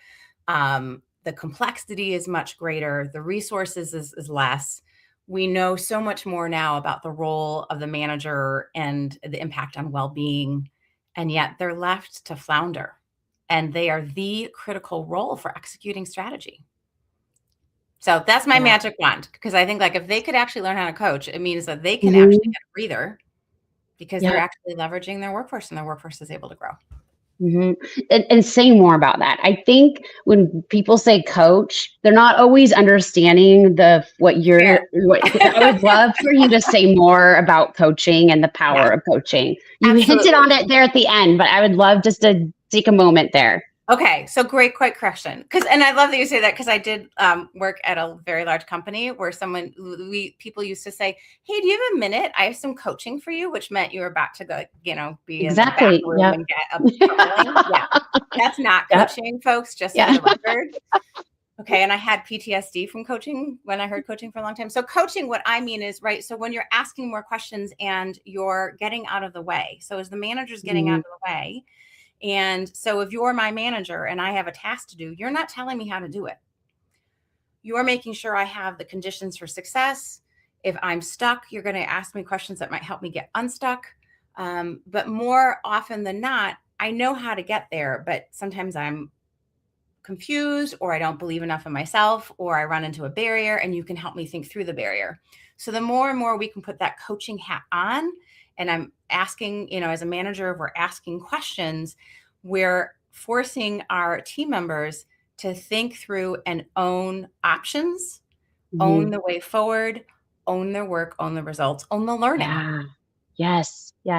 And just creating that self-awareness, taking a moment to actually reconnect with our own selves. I love the power of the powerful question, because it creates pause.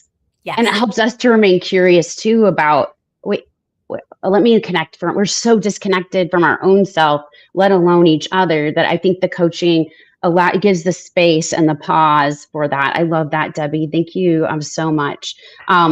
So what gives you hope then? What gives you hope about the potential of AI to elevate and not replace the managerial leadership?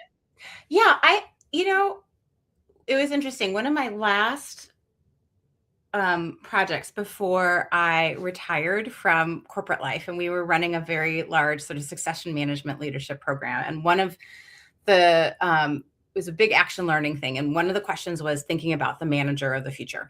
And what I love is one of the groups, they actually said, we have got to use AI, and we want to build an internal piece. And I love where they were going. So I'm actually going to steal some of their thunder. This is even from like 2023. But what I love about it is, okay, so if we think about, I don't know, like where I last worked, the spans were ridiculous. And so I know spans of control are not what they should be.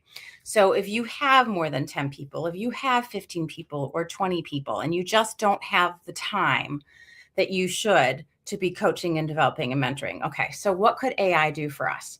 So if you're able to give AI as a thinking partner and say, all right, here's what I know about each one of my team members. Here's what I know about their hopes and their expectations. Here's what I know about their styles and their preferences. Here's what I know, by the way, here's when they joined the company. Here's when they got promoted. Here's their birthday. Here's their work, here's their anniversaries. Here's the last time I had a really meaningful conversation with them. I don't remember what I had for breakfast this morning, let alone I need to have a meaningful conversation with Marnie in 3 weeks. So wouldn't it be great if I got some gentle nudges and said, hey, it's time for it's time for your semi-annual conversation with Marnie. Remember, here's her development plan. Here's what she was working on. Here's what her actions were, and right. So it's just reminding me. So I think like, wow, here's some ways that I can cognitively offload some of that to AI. If I have development plans, right, I can put all that in there. If I have assessment data, I can put that all in there.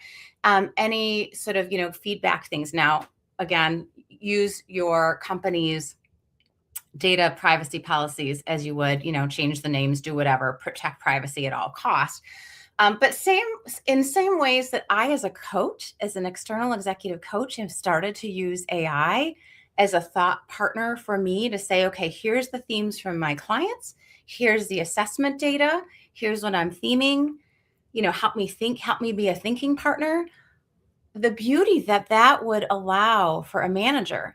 And then again, being the, former talent officer, the talenter that I am, if I could actually also train that internal AI to be like, here are some of the things we want our managers to do. We want you to be having these coaching conversations. You're not sure how to have a coaching conversation? Here's some just-in-time coaching things. Here's one we want. If you have performance challenges, here's some ways to be thinking about feedback. Here's what we want you to do for career conversations. Here's what we want you to do for this, right? It's scaffolding. It does not replace the conversation. It prepares the manager so that they can be present and be the best version of themselves to have that conversation. So I view that as, sort of the training lab, the note taker, the whatever, so that I can be present. So that's what I'm actually really excited about. And the different experiments and groups that I've been part of. And for AI for HR, I keep bringing up the manager to say, what are we doing from an AI perspective to create tools to support the people manager role, because it's so critical. So those are just some of the ways that I'm seeing. I know it's feasible. I'm excited to see what comes there. Oh, and here's an example, right? So IBM, right? They clearly said, like, all right, we want you to use AI for some of your documentation. And then they said, and by the way, take the time that you would have spent on that documentation and use it in coaching your people. Because that was a low value activity. This is a high value activity. So from a systems perspective, so me as the org dev person goes, thank you. You've holistically supported what you're trying to do. So I'm excited. I think there's many, many roads to Rome on how you can do this. And I just think there's lots of ways. But again, just putting that manager in the center and saying, what are those pain points? How can we help them? Sky's the limit. Can we just start, though? Can we just frickin' start? Yeah. And yes, and how can we start? That's like a whole nother. There's so much that we can be doing to even help. Because if you have, there's still companies with no AI policy, like no AI. Well, AI is happening. It's like companies that don't have values or culture. It's like, if you don't define it, the people will. Anyways, so thank you. I would love to hear from the amazing people in here before we transition to Megan. We have a few minutes here left. What's resonating? How is this landing on you, Marnie? What's significant for you in hearing this? Just, the idea of starting. What I really love that Debbie said was along the idea of this is a cultural aspect in that if we don't culturally name the idea that we want you to be a coach as a manager, we want you to utilize these resources to help empower you to be a better human and a better leader and that is our expectation as an organization, then all else kind of breaks, because like you said, Mindy, it's going to happen. It's in your organization, whether you like it or not. You can control the narrative around how it's used within your organization and how well it could be an enabler or a detractor. And so that's what's coming to mind for me. I feel like I want to get into those organizations and get on my little soapbox. Yeah. Debbie, what's one thing, if you had if a company today does not have, they're listening to this like, wow, I don't know what our workplace ecosystem is, or the people are in no way connected with the flow of work or systems and processes here. Where do they start? Ooh, yeah, that's such a good question. So it's interesting, right? So whether it's, hey, you can always call me and I could do an audit, but I'm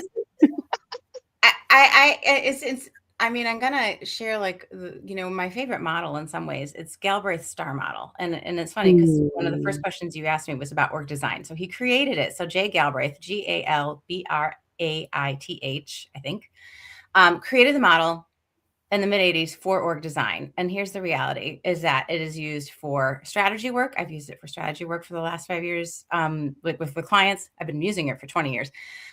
Use it for culture change work. I use it for anything that's systemic and holistic. So what I love about it is it's a great way to say, where are we? Just Where are we today? Yeah. Are we clear on our strategy? Do we know how we add value?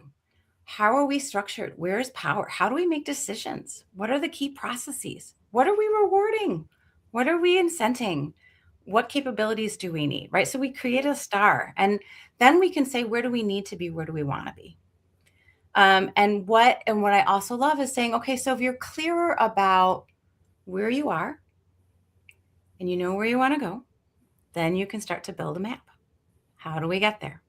And by the way, big believer, like, you don't have to build it all at once. Don't wait for perfection. So much of my work has been just working with organizations that are small and scrappy, and like, what's the biggest pain point? Let's do that. What's the next biggest pain point? Let's do that. So I think the good news is, like, it's not as hard as you think to just sort of get a lay of the land, but work with someone who understands how to kind of look at things holistically. And then it's about looking at the data, looking at yourself in the mirror, and just start to make some choices. And then just be honest and just work your map, work your roadmap. Exactly. Oh, so good, Debbie. Such wise words of wisdom to leave us on. Man, I wish I had more time with you, but I think we're ready to move over to Megan. Yeah, thank you so much, Debbie. Megan, I want to ask, what a joy. Happy to see you. I always wish I know. We only have a few minutes, so I want to jump in. We get to talk about employee value proposition, reimagining EVP. And Megan, I mean, you come with such a wealth of experience and knowledge yourself. I was looking at LinkedIn, and, you have, of course, your amazing fractional talent management leadership business, but you're also currently the head of talent management at Rothy's. Yes. Are you familiar with Rothy's? Yes, I love Rothy's. Amazing. I love it. Yes. Well, Megan, just to jump in here, I would love to start us off with, when you look at how work has shifted these past few years, kind of what part of the traditional employee value proposition feels the most outdated to you? All of it. I mean, that's the easy answer. It is so wild to kind of sit here and be like, wow, it's been 5 years since the world was upended during the pandemic. And in 2020/2021, I think all HR leaders were so excited for the opportunity to really reimagine, redesign, think differently. But so many organizations went back to old habits. And so while there are some organizations that look dramatically different than what they looked pre-pandemic, I think there is still some antiquated mindsets around employees are thrilled to come work for us, and they're going to stay here forever and ever, until all of a sudden we have to announce a layoff, and then we'll say, it's such a terrible day, we had to make tough decisions. And so I think there is that tension around, wait a second, what do I get from joining company XYZ? What can I expect? How does this contribute to my career aspirations? What will I learn? But also a little bit of reality setting that gone are the days of joining a company and staying forever. I think I appreciate when companies are realistic around, tours of duty, or even thinking about compensation structures where it's like, yep, we believe you'll stay here 4 to 5 years, and that's okay, versus where there's emotions involved around oh no, somebody might leave us. Of course they're gonna leave. Are you giving them a compelling reason to stay? So, and I think also, just to tie a bow around that, we're seeing newer generations really seeking purpose-driven work. Versus 10, 15 years ago, who didn't want to work for Amazon or Facebook?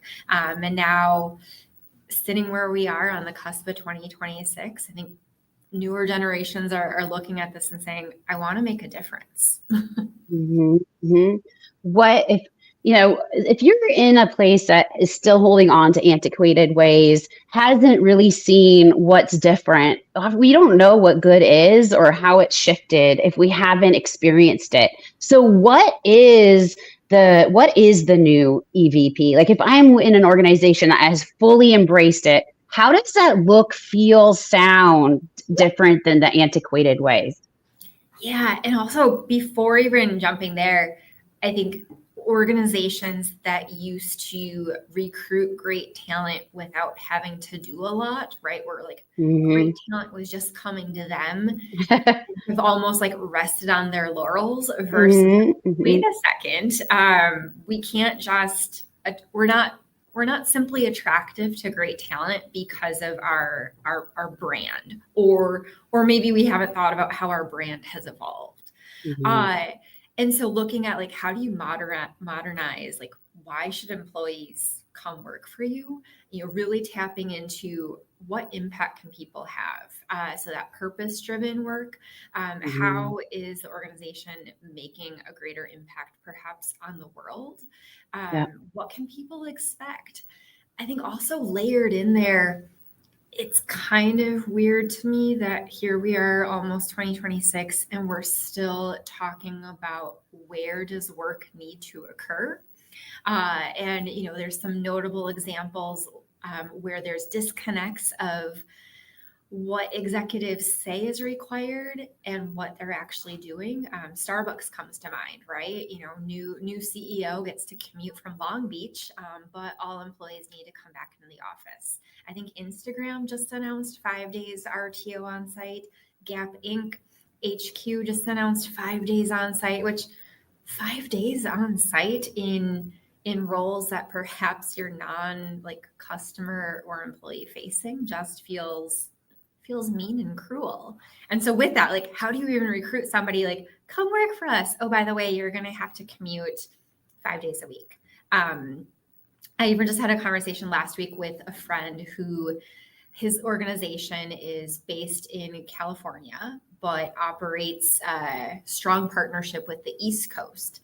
And they just hired a new CTO based in Seattle who I feel like was bamboozled into not knowing that most days will start at 4 a.m. because the East Coast is wide awake.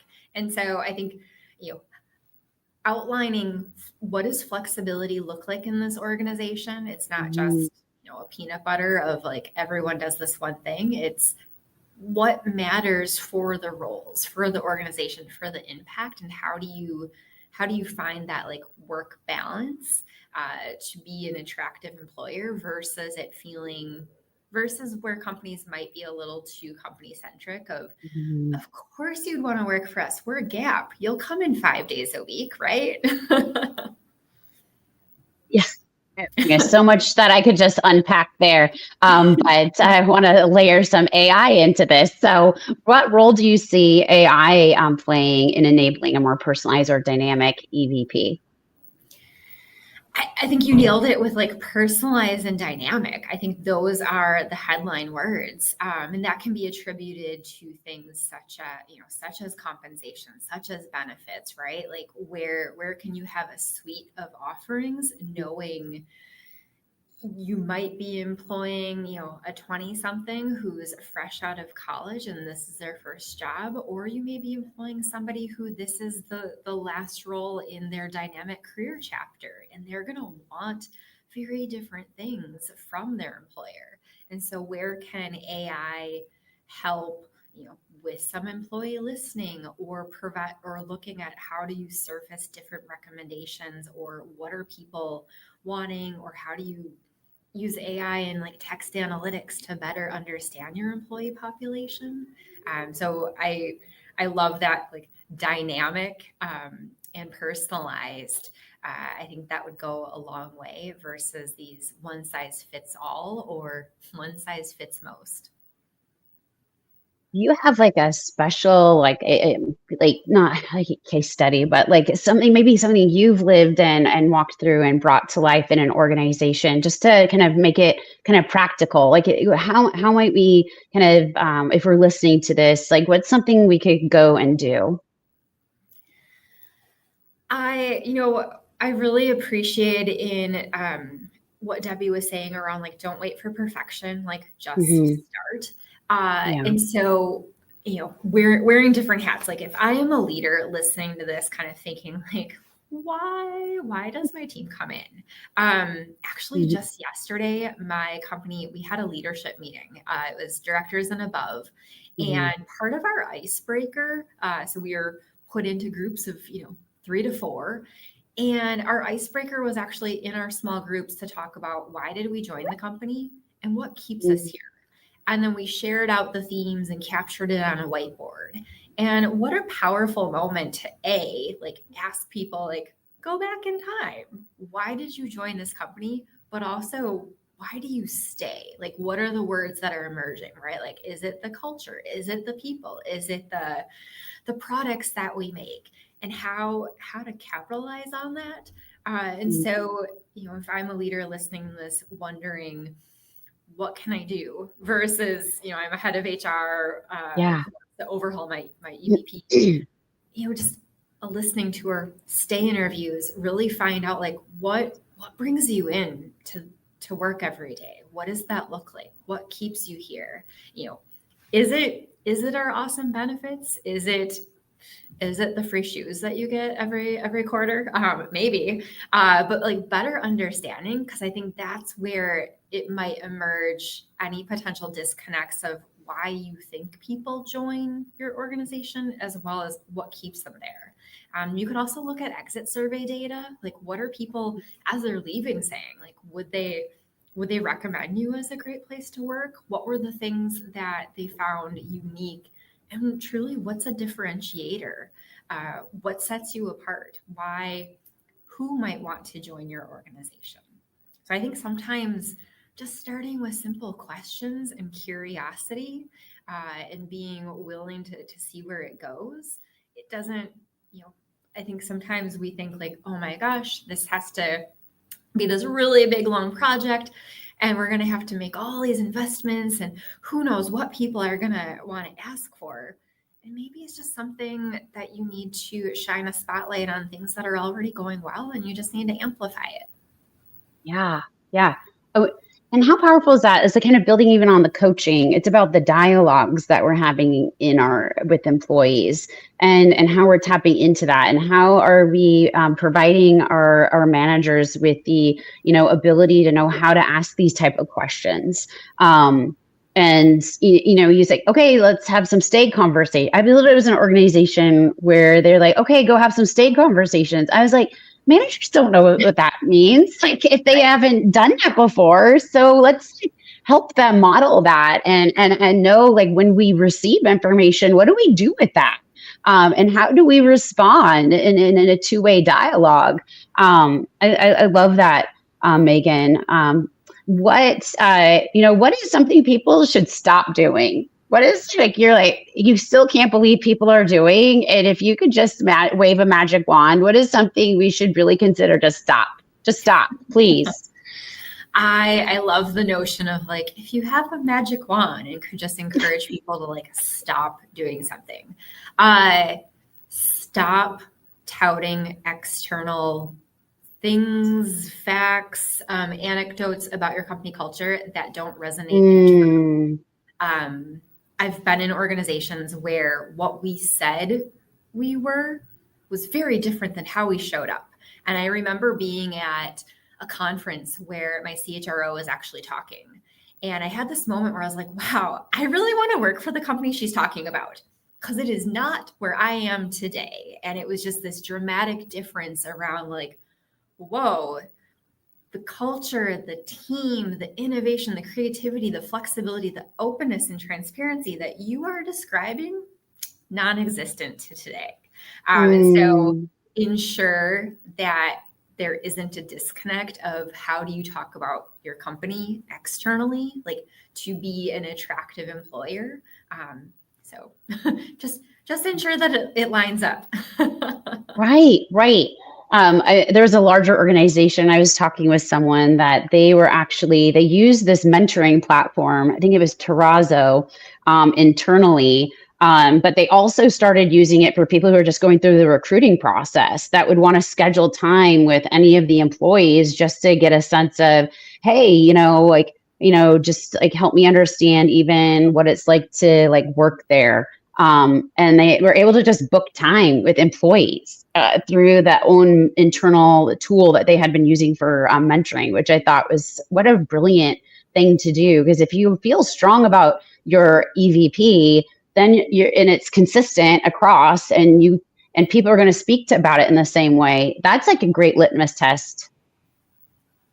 I wish I had the 100%. magic HR. Oh, I was going to say, that's okay. I wish I had the magic HR wand when I was working back in corporate, because then I'd wave it and be like, all I'm going to have all the time is just conversations with people about what they do and why they do it and why they work here. And so I just had to add that, because I think that's a great.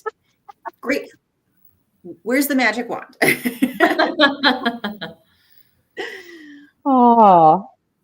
Well, I mean, we have a couple of minutes left with Megan. Does anyone, I don't want to miss out on the genius in this room. How is this landing with you, Kristen? Any thoughts that are standing out?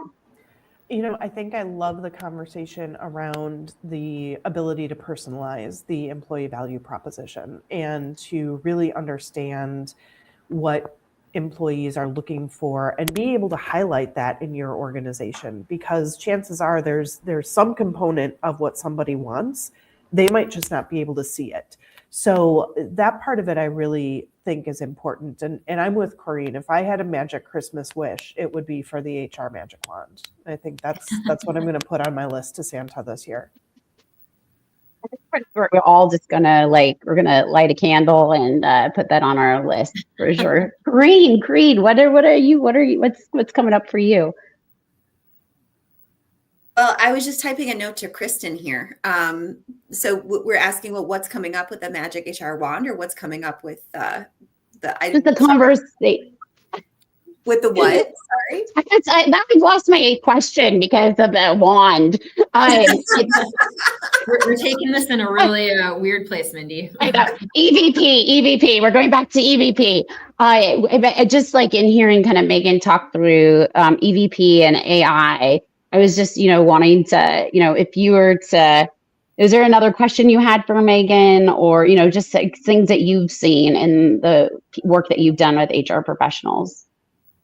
Well, I wanted to go back to her question, or her comment that I think really resonated with me, that flexibility is not a peanut butter of everybody doing everything. Exactly. Yes. And I think so good. When we just as we throw AI as the reason for all the layoffs, we're throwing flexibility. Our company is flexibility because you get to wear 1 million hats, and you can do this, and you can be hybrid, and you can be here.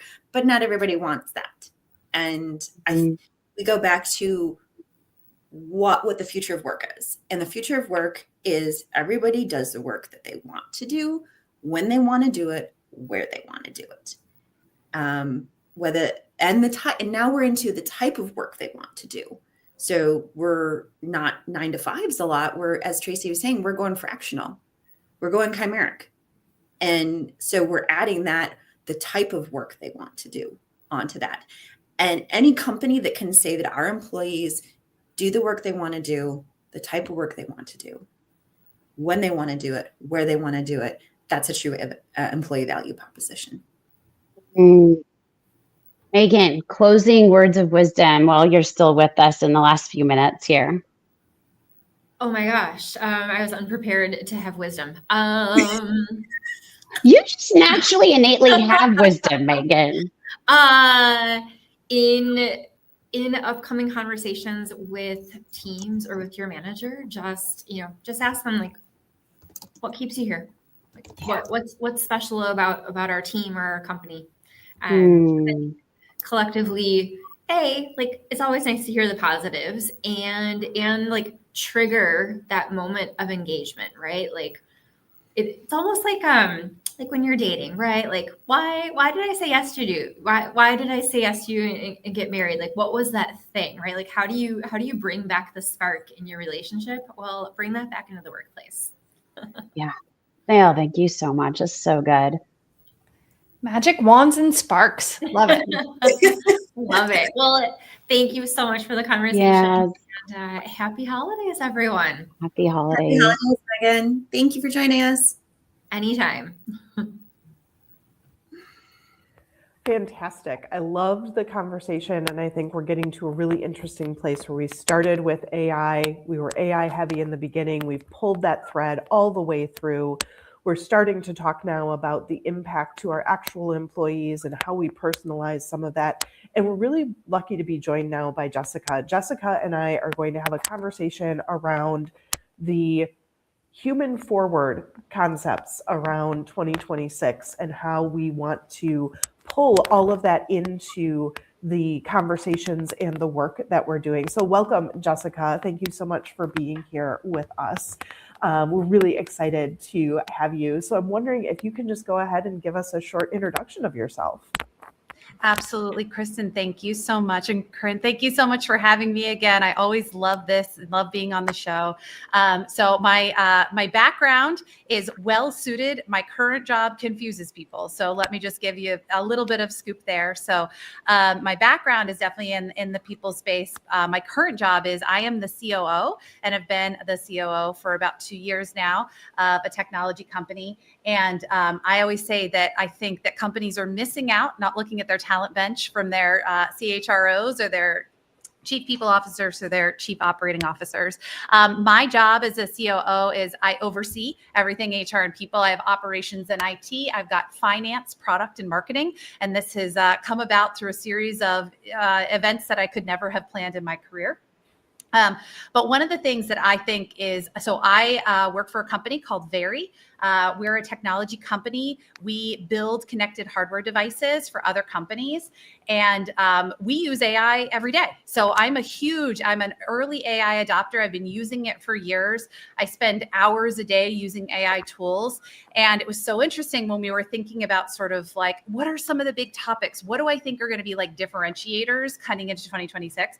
I think in the people space, the differentiators in companies are going to be the non-AI HR touchpoints. I think that is going to be where companies can actually differentiate and win. No, I think that's really fantastic. And it really is a great culmination of some of the conversations that we've had. And even going back to something that Russell shared with us as our first guest in the conversation around values being demonstrated through behaviors, right? And AI is great, but it doesn't have a behavior. It doesn't really impact an employee, so to speak. And so I love the tie back of all of this. And so what I would love to really talk about with you is which of the human skills, right? So we talk about the human touch points. So if you had to pick 2 human skills that were going to win us the day in 2026, where would you tell us to focus? It's hard to narrow down to 2, but here's the things that I think are really important. I think one of the biggest ones, and I'm thinking about this on an organizational level and also on an individualistic level when you're thinking about managers or general like pyramid reporting structures. I think the first one is communication. I think that a lot of people have become very heavily reliant on, oh, but I put it on your calendar. Oh, but I, this, oh, but I that. And it's interesting because, so we're actually building a really cool AI tool. I'm hoping to talk more about that next year. But one of the things that I specifically built into the AI tool is not just the what, but the why.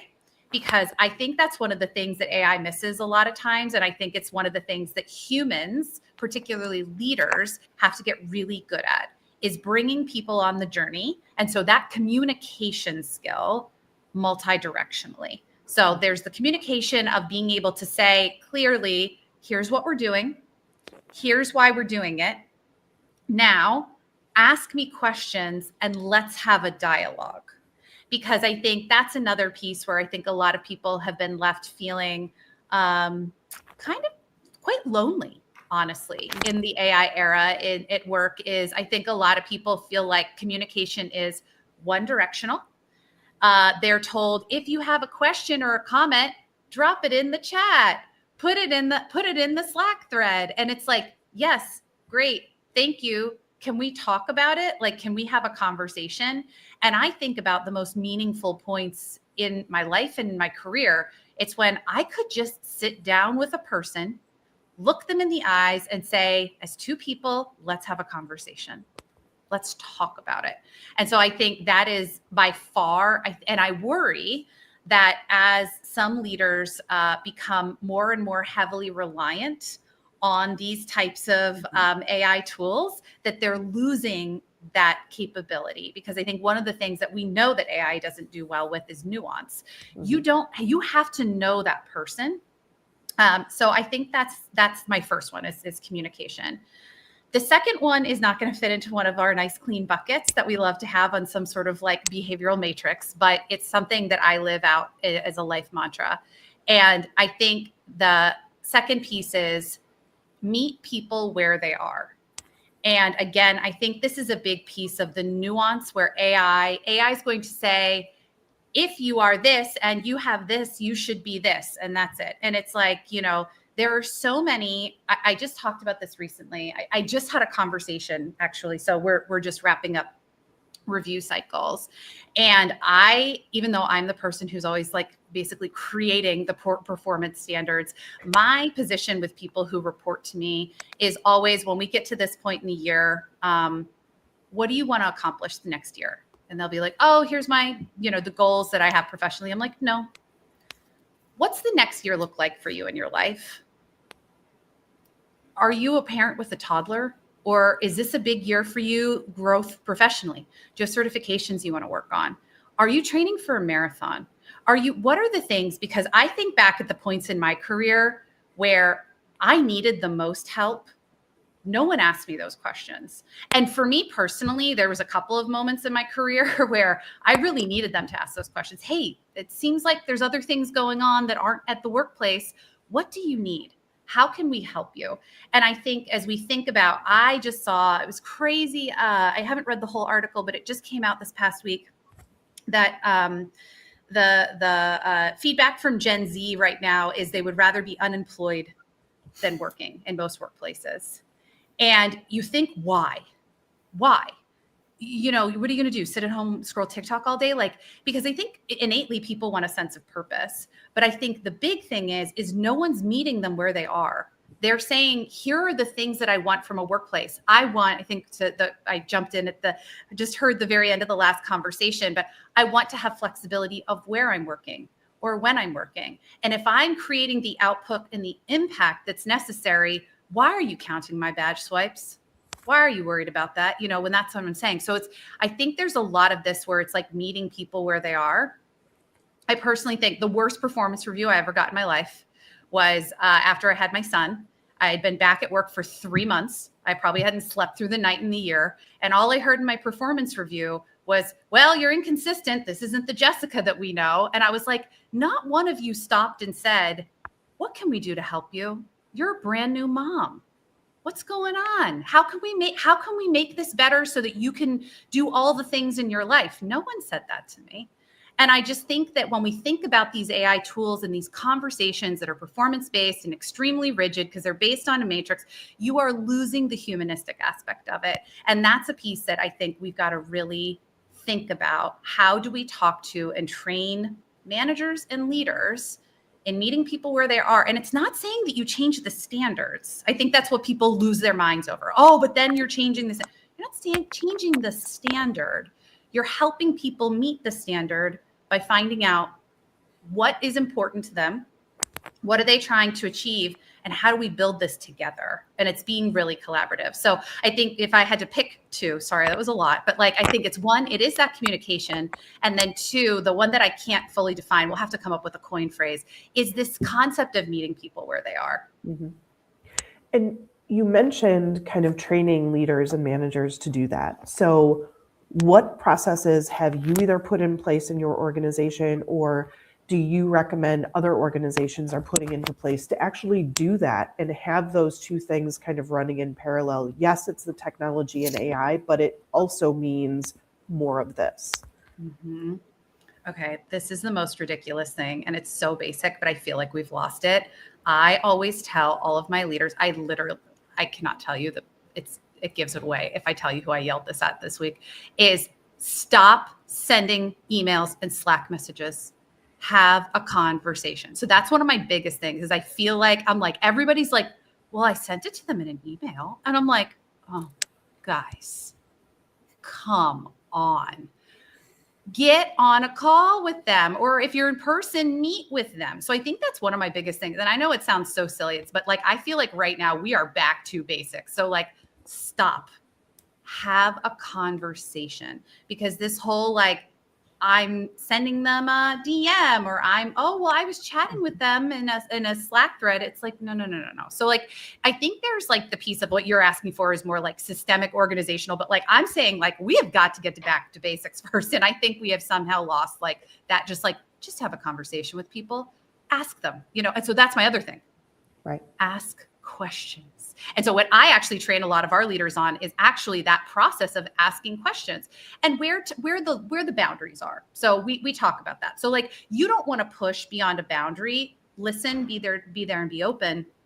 But I think a lot of that idea of leading and also meeting people where they are is just asking questions. So how are you feeling? How do you feel like this last year went? So that's part of our like review feedback prep is like, before you talk, listen first. How do you feel like this year went? What are you really proud of? What's the thing that like if you like had a trophy wall, what would get the trophy this year? What are the things you wish would have gone differently? I find most people, not all, self-reflection is hard. I'm working on it with my 9-year-old, but like, most people know exactly what they needed to do differently. They know. They're like, listen, it wasn't great. But here's the kicker, and this is, I think, the part that you have to really build over time is, do they feel safe enough to tell you the real answer? And I think if you haven't put in the time throughout the entire year with consistency and been the space where they can be honest with you, then you're not going to get the real answer. So I always say this to people when people are like, oh, they wouldn't say it. I knew what it was. They knew what it was, but they wouldn't say it. I'm like, they don't trust you. They don't trust you. They're afraid you're going to use that against them. So how do you build that space? I always tell my team who reports to me, I'm like, I got one rule, no surprises. I promise you, I am not going to yell. I am never going to yell. I'm on your side. We're in this together. Us versus the work, one team, one dream. But like, you can't surprise me, because when you surprise me, I can't help you. So I think it's building up the trust over time. So the things that I teach are like that I work with our managers on is the basics, because somehow we have lost the way on the basics. We have lost the way on have a conversation, stop these emails and like, DMs or Slacks, listen more than you're talking, and build up the trust where people can come to you. Same thing. I think when people get totally blindsided that somebody resigned on them, they're like, I can't believe it. They resigned. I'm like, they didn't trust you. Because if they trusted you, they would have come to you months ago when they started thinking about leaving for whatever reason. It could be a really great reason. But if they trusted you, they would have come to you and said, hey, listen, here's where I am. You're great. This is great. But I think it's time for a next step in the journey. Or, hey, listen, guess what? This is great, but I just got a great phone call and I got to go. I feel like I need to go take it. And we've become so rigid in these spaces because we're so afraid. We act from a space of fear that you don't build up that trust. And so for me, and when I'm really trying to teach and to train, and I try to do a lot of it by modeling, I'll be really honest with you, because I think as adult learners, we know experience is the way we learn. You can take all the classes in the world till you do it, you don't really fully understand and learn. So I try to practice, role play, model as much as possible. And a lot of it are those things. It's starting with the basics. Once you get the basics, now you can go into the next steps. But honestly, I think today, and from all the conversations I have with all different people at different levels in their career, in different industries, a lot of those basics today are missing. I think that's great. I think it's a wonderful overview and a great way for us to wrap up. And so as I look at our moderators and our guests, and I'm curious, I want to just spend a minute saying thank you to everyone for the opportunity to have the conversation. I'd love just to kind of give one more opportunity to all of us to share what we think is going to be the most important for the HR community in 2026. And Russell, I'm going to put you on the spot because you were generous enough to be first and you were generous enough to come back. So if you think about the 2026, what are the things that you recommend from an HR perspective that we focus on? Well, first off, I appreciate the opportunity to participate. Thank you for that. And I got off because I had to participate in a legal update. So that is my key issue is HR issues change significantly throughout the year. So staying up to date so that you can be that subject matter expert for your teams is going to be something that I'll focus on and that I would recommend for everyone. Great.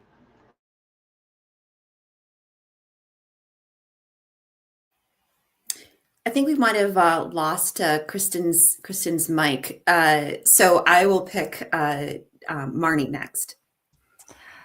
I think if it really just is a summary of what we are hearing is to understand and utilize the technology and the AI to really, as Geraldine put it, be human centricity at its core.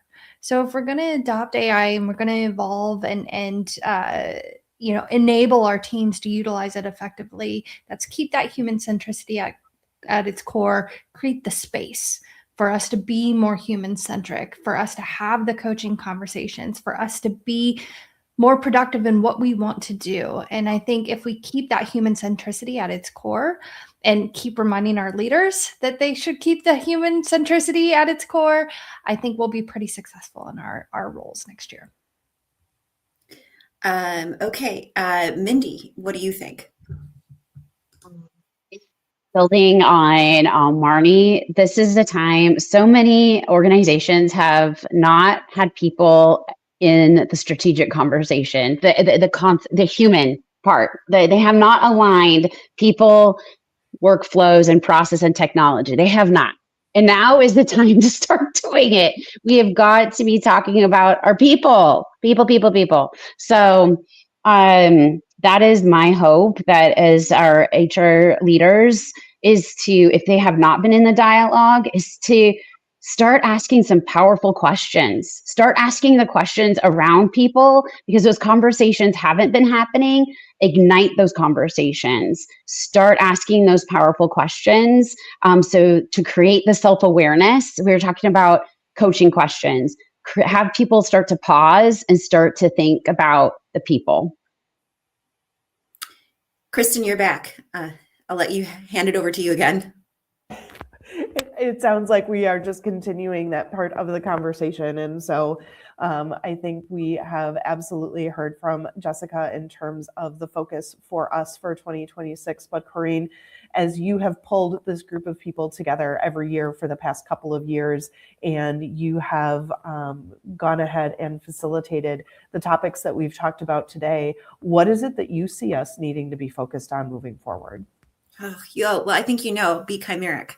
I think really putting a focus on what are the things do you want to learn about, and spending some time, like actually putting time in your calendar to go onto AI and just start asking it questions. And I will say a lot of times I don't put that time in the calendar, but I have time waiting in the line to pick up my kids, and I jump on my ChatGPT and use the voice. And that is a lot easier talk because you do feel like you're talking to somebody rather than thinking about, oh, what am I typing here? But be forewarned, the voice app isn't as accurate as it could be. And it's less accurate than the tradition, the typing. So it's still a great way to learn.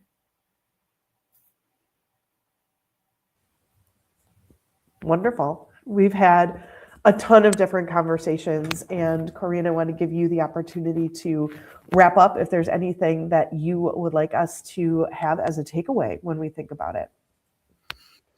I think that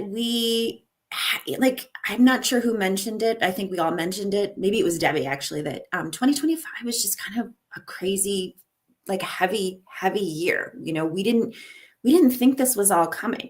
We thought, oh, we're past the pandemic. It's like been, 2 years since everything ended. And now we've got AI and we're like coasting through, and then a layoff after layoff, and the economic and the political and just everything happening. I think going into 2026, let's kind of refresh and be optimistic. Let's kind of give ourselves, I'll say, let's talk about partnership. Like, who can we, and Jessica's talking about having conversations.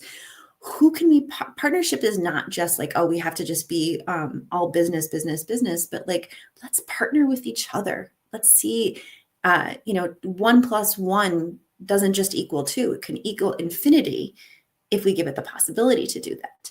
So in partnership, and in that conversation, our next Progressive HR Live will be in January. Marnie and I will be talking about HR and tech partnerships, and how partnerships can bring us through 2026.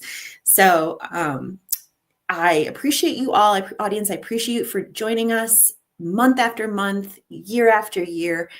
This has been 5 years of Progressive HR. We're closing out our fifth year. As of 5 years of Progressive HR Live, we're closing out our 5th year. And so everything that you have brought us, we are greatly appreciative for you, our community. And oh gosh, I'm tearing up. Everyone, thank you so much for joining me year after year and joining us year after year. I appreciate you so, so much. And have a very wonderful holiday, and bless you all.